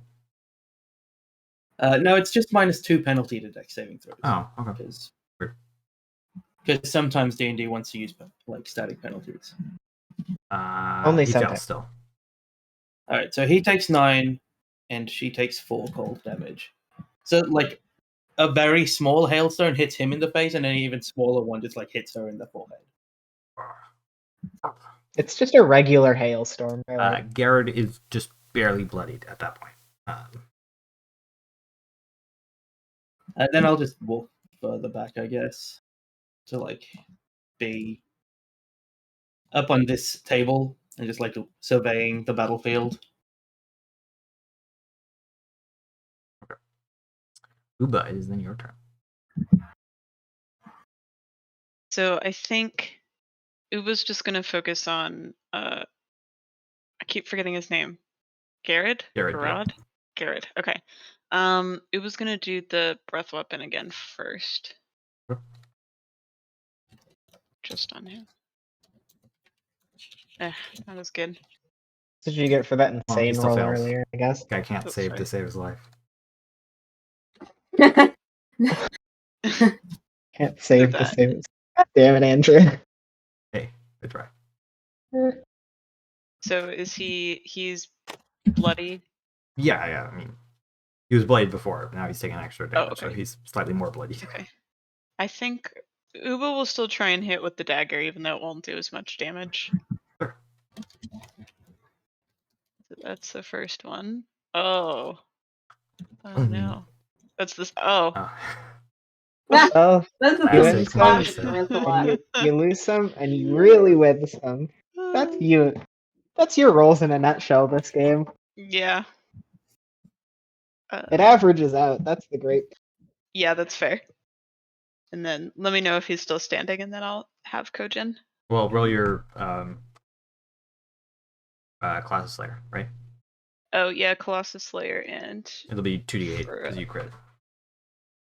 Oh, well, that's exciting. Da, da, da. Level 6.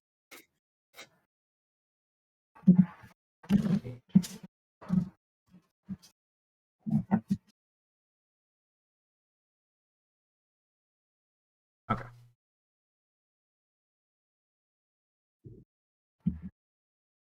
Oh yeah, has the captain reacted to his crew dying him all that much? Nah, not really.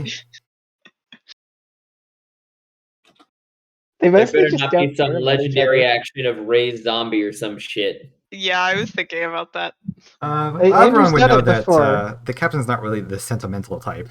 Maybe I just need to take an action to like push Aus off the boat instead of attacking anymore, just in case. Oh, then it Take comes an back as action. a sea white or something else. Oh, Right. gross. Okay, Put an so action to staple a He dagger. takes so that this he's dagger, able to- and you feel like that blow would have felled him were he not raging. okay, so Ready if that's to the case, try to hit you. it was gonna tell Kojin to yeah, it was basically gonna stick Kojin on Garrett. Okay. Ah. Kojin's not doing super hot today. Woojin is not having a night. Kojin Maybe leaps Kojin is towards him. seasick. I'm gonna say that's the reason why they're doing so bad.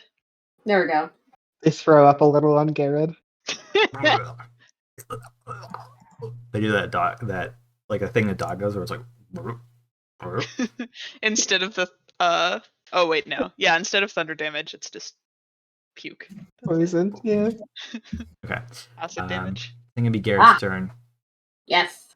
And you know what that means. Wait a sec. Man, I feel like I a should party ban of Spirit 5 Guardians. clerics would just easily succeed versus us. Go ahead, roll 48. You can only be Andrew, the affected way- by one instance of Spirit Guardians per turn. That's So- true. Andrew, I've never heard you say anything more defeated than roll that 48. At least this was really below average. There you go. Yeah. Yeah, he's still stuck. Yeah. So not for long. Buffeted by this cold Gathite spirits. Okay.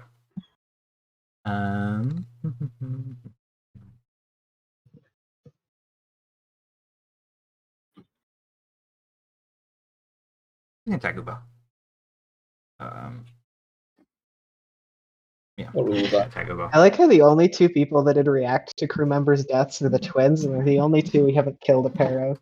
Besides the captain. Ah. Well, Ugh. he crits you back, recklessly attacking. Uh-oh. Doesn't he reckless attack every turn? So Uber should be having No. advantage on these attacks. Because last time he got it from standing next to his sister, but she moved away. That's why he's doing it this time. Okay. They have two ways of getting it, basically being next to each other. Sorry, it's rather hitting the same So, target. yeah, she's the one that or- has it this turn already. Yeah, I she just already remembered had it. one of them actually recklessly attacked. At least you can That's a good only point, because attack. I also had that thought for a second, but then so you take 16 points of damage as this battle axe catches you in the shoulder, Ow. pulls it out, Yeah. holding on to his own chest, where you've just stabbed him, looking tottering. Yorvis is gone.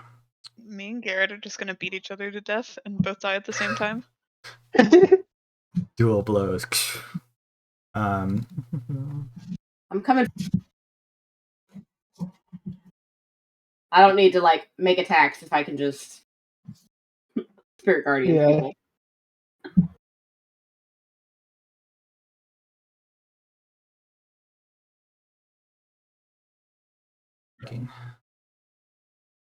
Wisdom?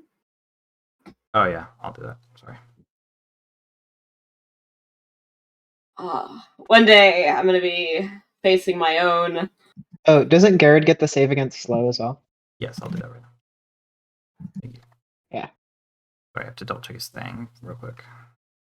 Oh, I remember how it works. That's pretty. And 60. Okay, no. So that doesn't go off because he failed. Okay. so happy about half damage. Sorry.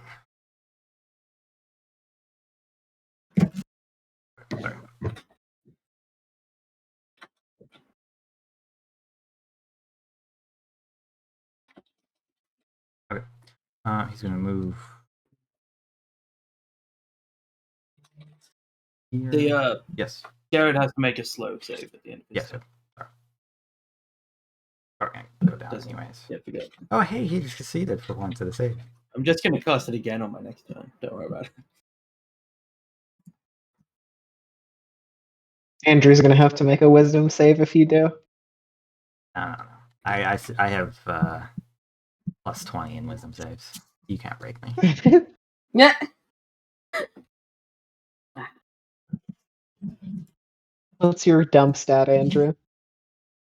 Charisma. Yeah, charisma. I don't have a dump stat. I'm just that good. It's con. It's Constitution, obviously. Yeah, but it's still like a 12. Ah. Alright. Do Captain North. Sorry, I'm just trying to think about how I'm gonna about this. You must realize this is not going well for him, right? I mean, it's not going that badly for him as an individual person. Yeah, he has Like, damage. if he That's true. assumes that his crew has done stuff to you over the time. Okay. Yeah. He's gonna attack Alveron. I am Alveron's complete lack of I'm just surprise. trying to figure out, like, does he care that much about Spirit Guardians? I mean, just Does he care cares more about much so much Spirit about Guardians anything than- else. I mean, has Alveron hit him lately? Hit him once. Or does he hit him? Nah, Hit him he's gonna take Alveron twice. He's got Pack Tactics Aw, and yeah. them is there, so he wants to kill Alveron if at all possible. I'm sorry, I tried. Hitting you once. I mean, it's consideration.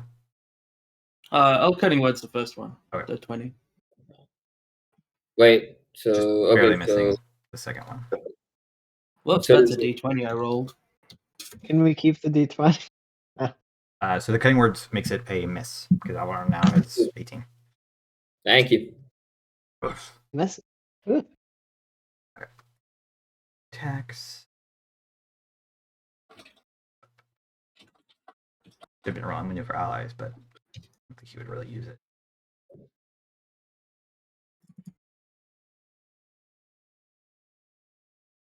Then he's gonna make Thema attack Alveron as well with Battle Command.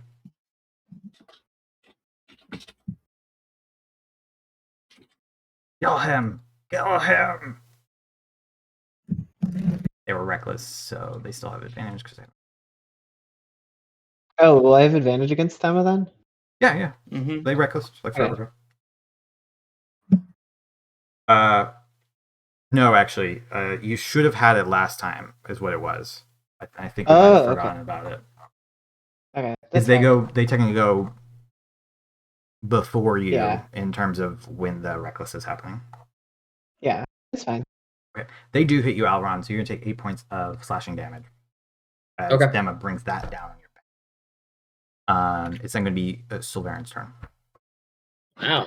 Nobody's watching my 6? Damn.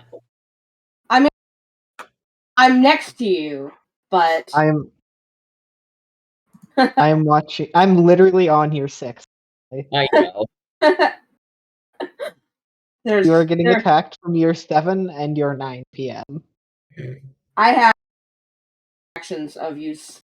All right, so I'm Once getting more. worse one of those. Hang on.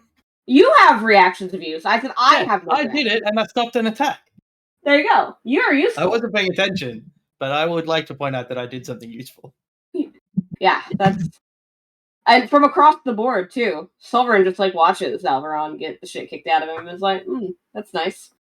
Well, that guy's not a captain. His crew's all dead. There You're are going still to have a crew to be a captain. to update you on the other fight that's happening between all these random guys. It's still going. Like the numbers on both sides have thinned like somewhat heavily, but you seem to be pushing the crew of the Blackened Skies back thanks to your superior fighters, if not superior numbers. Although now it's probably starting to swap. Uba. Let's see. So the little symbol on Orthron doesn't mean he's slow. That's just his he's weird symbol. No. He's hexed. He's hexed. Okay, but he still has a reaction because he's I not should slow. probably ask Alveron what ability have you hexed? Oh, that's a good question. I always forget that mechanic in it. I don't think it would have come up. I can't think of a situation, but just in case. If you Well, he do has an open strength skill with check. Dex, it'll matter. Yeah, and he's also the wisdoms, but It's only Yeah, ability checks, so Yeah, it's not saves. oh, okay. Probably then Dex ability checks is what makes the most sense being on the ship. got it. Oh, it's ability checks, not saves. I Yeah. just discovered that I played with a whole campaign where we just completely It would fucked be- that up. Yeah, It would be an broken otherwise. incredible It's the ability. best That's spell in the- the game if it targets saves. Yeah, That's no, amazing. it has been. That is the best part of remove curse for free. Okay, Everybody wow. should just take whatever that I- other thing that that is the gives you hex, arcane, take- whatever. Taking Shadow Touch is now the best feat in the game without any objections. I always felt like it was insanely OP, but now I understand suddenly. Okay, but my question was the slow thing, and yeah, Yes. he is He's able to not move. slowed. Okay, cool. He was never slowed. Yeah, I didn't think so. So in that case, I'm just gonna upcast the shit out of Cure Wounds, I guess, because I don't want to lose my focus. Another quick, when I have to make con saving throws for holding up Spirit Guardians, is it just the standard, or is there something like going on with it weird? I feel like earlier he had a high concentration saving throw. Was there something weird going on with Orthron saving throws earlier? I think so. We You have a don't thing know. for wisdom saves if you're thinking about the last battle.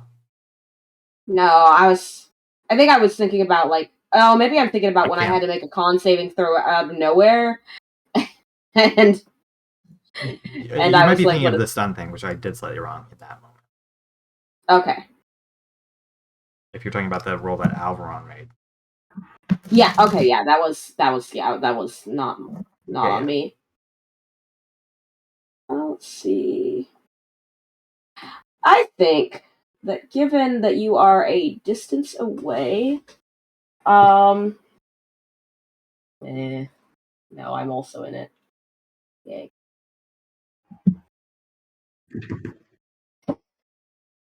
Uba, how bad off are you? Are you almost dead? Uba has 14 hit points left. Okay. Yeah, Sulveran is going to look over his shoulder at Uba, and he is casting. Can I think yes. Okay, first he's using his channel divinity to restore a spell slot at 4th level. You do that at 4th level, right? Is there a rule of that? I've never had to use that one either. Yeah, you can. I believe so. As long as Andrew's using that optional feature The for Harness clerics. Divine Power? Yeah, that's fine. Yeah, are we so using he's- Harness? He uses his last charge of channel divinity then to restore his spell slot, and then he uses that spell slot for Uber. You can only restore up to. Yeah, it can't be at 4th level. It would be at It is most. 2nd level. Oh, fuck. Okay. Yeah, most at 2nd level. That's why we can use it, because it's not really that good. Like, Yeah. okay, best. Alright, let me double check something, see if what a low on slots here.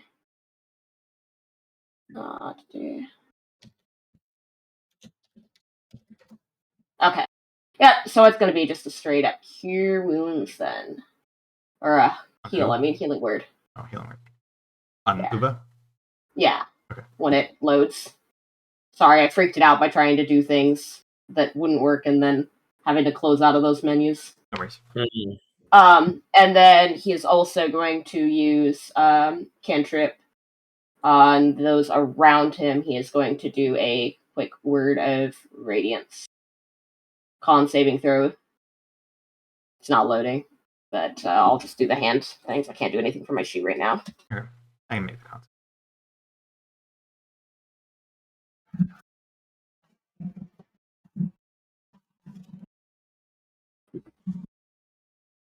Yep, fails. Thema, however, succeeds.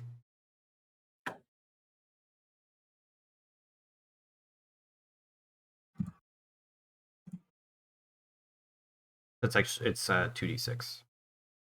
So Thema just take it. They already rolled 2d6. Oh, I'm sorry. Didn't pop out the spell, so I was. So the captain takes 7 points of damage from the word of radiance. And then how much does Uba heal? I'm trying to cast it. It's just taking a second. I'm doing Should healing just- word. 2nd level. That's all I got. Shouldn't it just be 2d4 plus 5, right? Yeah. Once it. Yeah, but I was picking. if the spell isn't working, they might not be able. Yeah.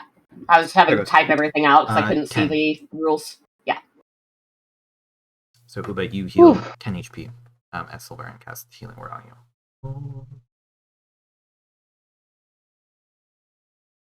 Okay. Now we're back around to Thema, who is going to attack Alveron twice. Recklessly. So Medea will have advantage. Good, I'm missing you. And No. so Alveron, you're gonna take 14 points of damage.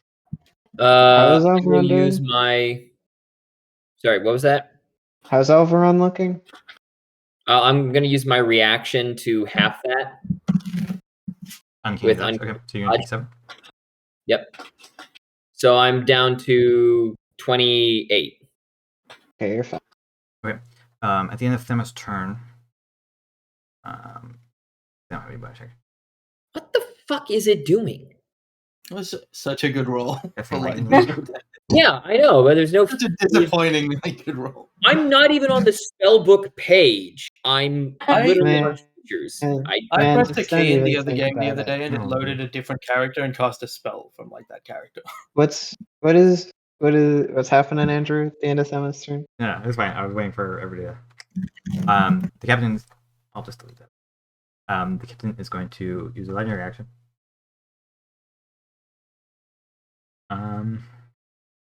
Hasn't worked yet, but he's gonna do it again because that most efficient use of his legendary actions is going to do a deep shot. Fucking job, man. Come on. That's Alveron. I roll a hit. Can't get it. Okay, that misses. Going wide. It's then going to be Medea's turn. You wouldn't believe what I'm doing, but I'm just gonna take 3 attacks at advantage on Thelma. Sure. Hit. Hit. Hit. Right. Minimal damage. And that's it. That is my entire turn. Okay, so they take 9 points of 9 points. damage. Incredible rolls on the 1d8 there. Just 3 Boy, ones. is that on all you these got? specific- I swear. Honestly, yes. At I the end of was so Medea's turn, tired. because Alveron's going to make an attack against Alveron. I already rolled it. He should have had advantage on that, but okay. Who's going to attack you with advantage? I'm sorry, I was distracted by the getting my. Oh wait, Character didn't he sheet have running to again. make a whiz The save captain for can't Spirit hit. Guardian? Hit today. But did Fema ever take her damage? Or No, her wisdom saving throw? wait. I was Technically distracted by rolled getting my now. character sheet up. Yeah, for Spirit Guardians, that thing that's winning this fight. No, they did not. Let me make the wisdom. I've never felt so inferior to a single spell as this combat. I have Look. also a concentration 3rd level spell, but it takes my whole turn and I can't do anything else afterwards. Okay. They're still standing. And it's doing worse damage. By a lot. I hit all 3 attacks and I have still lost the Spirit Guardians. Actually, This is see, my I life. didn't forget. This is why I waited till after your turn. Yeah. Right, Alveron. But I Right. have character sheet now. It works. So I don't know what the fuck I did. Okay. I shouldn't have to move to sneak attack Orthrin this time. Correct. So I will do that. I've already used my reaction. Or no, I used that last round. I haven't used it yet this round, but I'm not gonna. Correct. I don't have to worry about that just yet. Yeah, lightning lure's not gonna help. I'm just gonna do a normal attack on him, and then yeah. So I will see if we hit. Mhm. Awesome. Don't need to spend my inspiration die yet. And Oof. actually getting something out of that. Hell yeah. 36. There you Yeah. go. Nicely done. That's what we Okay. fucking need. All right. Maybe you can keep these virtual dice. Yeah, maybe use one. Jesus. You don't have to put them in dice jail, fine. Good one, Alveron. Does he look like he's actually taken damage yet? He's not bloodied, if that's your question. Lock me sideways You with a haven't hit chainsaw. him that much. Still. You just It's then I feel gonna like be the last I 3 crew would like to members are the move. ones with Oh, the I'm most sorry. HP. And yeah, I will. Yeah, because that fucking barbarian is still down there. Still got your bonus action, don't you? I mean, I have my bonus action, but I can't really. None of my spells. I'm more Would meant to go off. You can disengage. just disengage, though. I don't need to disengage. Oh, I Yeah, you guess do. I do need to Otherwise, Stemma would disengage hit and you. not get the hit from her. So, yeah, disengage so I don't get hit by the barbarian, and then move back this way. Okay. Now it's Will's turn. Yes. I drop this time a fork of lightning that hits the 2 barbarians. Alright. No spell slot, no template. Click. Nice. What save is this again? Dex? Dex. I feel like we are. It's not save or set, right? Yeah. Garrett dies for that. There's no amount Right. Finally. What happens to Thea? save that he can make. Themma Is unrages this- and becomes sad. Does Themma react to us? Them saves. It's a dex save, Andrew. Oh, I'm sorry. I totally misclicked. Why would she have advantage on the save? She has too? advantage on dex saves because It's barbarian. for danger sense. Okay. Okay, she fails. So actually, that actually takes her out Thanks. as well. Oh, sweet. She doesn't get to react. 2 twins for the price of 1. Whoa!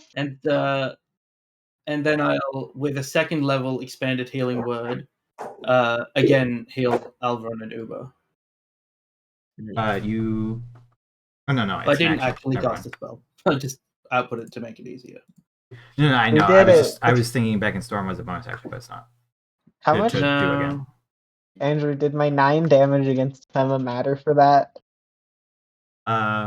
No, because they didn't save. If they had saved, no, actually, they would have been fine. You Yeah. both healed 6. Yeah. If you think Core Lightning's a bonus action because you're seeing Spirit Guardians every turn, which Yeah, is it's 3d8 because, free damage. People don't use Call Lightning a lot, and so I And then my turn's done. used to re-up doing. Captain is finally alone. Uba. I'm to beat the shit out of him. Let's walk and Okay. go. Uva is gonna move in front of the captain because the captain's the only one, yeah. Mhm. Unless you Uva's want gonna use like double the- tap the twins. Uva's gonna use the breath weapon first. Nice. Concave. Oof. Aw, bummer. Takes half. Well, that's better than nothing, I guess. And then Uva's gonna do 2 attacks with the dagger.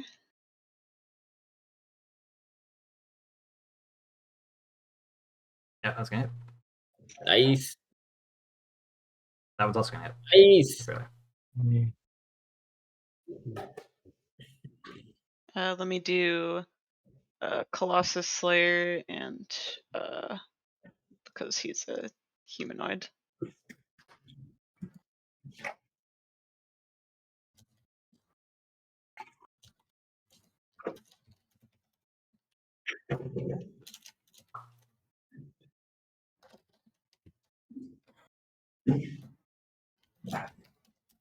Three, 2. Okay, he's bloodied. Okay, and then Went past bloodied actually, Kojin. but Uba's done, but Kojin's gonna come over and try and bite him too. We believe in you, Kojin. Let's see if Kojin can actually bite someone. okay, there Hooray! you go. 8. So he realized he is fighting completely alone. Maybe. He doesn't I seem think- to care. Yeah, I think if you're hoping there'll be an emotional reaction from him to something that's happening, it's just not going to happen. Yeah. I will Fair. say it does seem nice, at least, that his legendary reactions all seem based around his crew. So that does somewhat limit. Actually, not at Yeah. all. Well, Only his but bonus action and a maneuver So- thing. None of his legendary actions would level. I'm up, completely actually. fucking wrong then. Never There mind. better be no no, raise the they're just dead. based on failing to stun you. Yeah, he just can't hit you for shit. He just can't hit you with a legendary action. Okay. It is then his turn. Uh-oh. The wisdom save. Yeah. I feel like while I'm quite enjoying this, I feel like I'm building up such bad karma and like Spirit Guardians is just a growth spell. I have been well, tracking especially it. when you Spirit upcast Guardians the is- fuck out of it. I have tracked it. Spirit Guardians has done 200 more than 200 damage this fight. Good. Good I- work. I cast it at 4th level, so you know.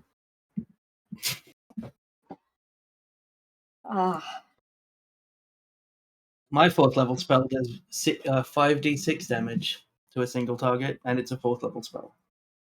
Well, the So other you thing could is get I haven't Spirit failed. Guardians as a magical secret. There you go. I could. And then you just get like Sailor Gathite just surrounding you. Why would Your I have Gathite are bigger. Your Gathite are bigger than Sulveran's Gathite. scarier. I don't think Will. They all would sing make sea shanties. Have any of you met Will? Will doesn't sing sea shanty. I know. I like the idea of a contrast. That's why. I like to imagine Will doesn't even like their spirit guardians. I mean, there's no evidence that Sulveran quite enjoys his spirit guardians either yet, I don't think. I It's think true. I've done any scenes with the spirit guardians. Is my foundry fucking up, or are you just delaying on that No, wisdom I'm just save? my foundry is actually being slow, and I'm trying to pull something up. Gotcha. I don't know why foundry is being so. It's been shit tonight. I figured you were just blowing on the virtual dice. Oh. The captain does at this point see his companions are dead. See that like you guys are still up. You know, there's a mix of wounds, but he's looking down. He's holding a wound. He looks up at the cloudy sky where Will has been summoning these crackling bolts. He sighs and he says, "So it's come to this. Fine then. Give everything for this." And he holds his sword aloft. He says, "Spirits of the ocean, flow into me. Give me power. It costs me everything." He begins to... Is that casting a spell? Just, I should ask. No, it's not casting a spell. Good question. It's just like a thing that is happening that he's doing. Yeah, that's fine. He begins to... You see a tentacle burst forth from his back. Another one. His arm snaps. Gore kind of flies. His head starts to take on this more bulbous shape. A beak growing from his mouth as he becomes a kraken. Jesus fucking Christ. I think Uba's covering Kojin's eyes right now. That's just nightmarish. Oh, hey guys, you know what would be really great if we had it on us right now? I should have left him up. I forgot what his Don't think it initiative would was, work. but I believe he was after Uba, but before Sulveran. It was 11. Okay, thank you. I don't think the orb would work on this thing, but that would be very funny. Do I know what kind of creature krakens are? Oh.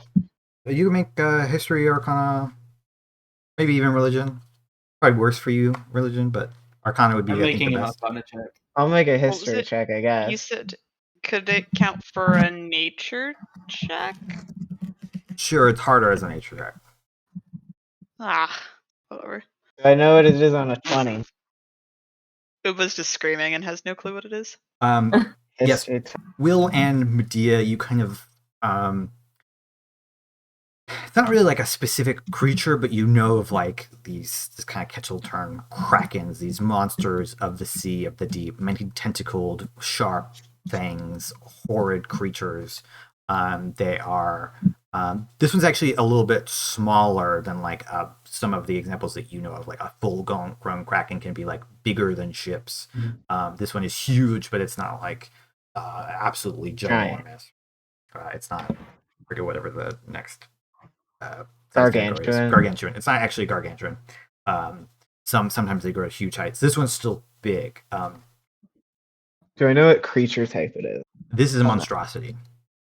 You also know that these creatures are known to be able to summon, some of them anyways, and this one you think based off of, because you rolled pretty well, based off of the like glowing appendages, almost like I'm forgetting the name of that fish, but you know, the one with the thing. Anglerfish, yes. Like an anglerfish, there's like glowing spots on its body, which are like coursing with energy. You think it can probably throw lightning around. And even summon storms. Which leads Will to think, although Jack probably already figured that out, that Ulthuran had summoned the storm earlier using some other ability. Okay. So my question here is, yes, and it's super petty, but I expect this guy has a lot of HP, so I'm gonna be super petty. So did Captain Ortheron taking his turn start? Does he get to take damage? And now that the young Kraken has entered the space for the first time, can he take damage? So, because they're the same creature, Captain Ortheron would take the damage. The reason why I didn't bother to roll is because his HP changes completely once he changes. And Right, there's no way that. 48 would have killed him. Got it. Let me do the math real quick, just in case. No, that's fair. I just wanted to know if I could get damage on the Kraken. There's no way that 48 would have Ironically, killed him. it's probably good we saved him for last then Good to question. avoid this. Yeah, serious. Well, True. except for the fact that I have like nothing left. Okay. That's true. We're burning on. And even his crew, like I feel like we can get all the crews, everybody on him. If we, like, hey, there's a fucking Kraken there. You want to kill it? Yeah. Like, maybe Yeah, we should should take out both ships. Fucking. Also, this is probably the best time to stop, given we're 53 we're minutes. we're gonna stop here because we're way over. We did. I don't have a Kraken in me tonight. Yeah. Thanks, Charlie. I almost delayed the fight because I knew it was going to take a while, but I didn't want to.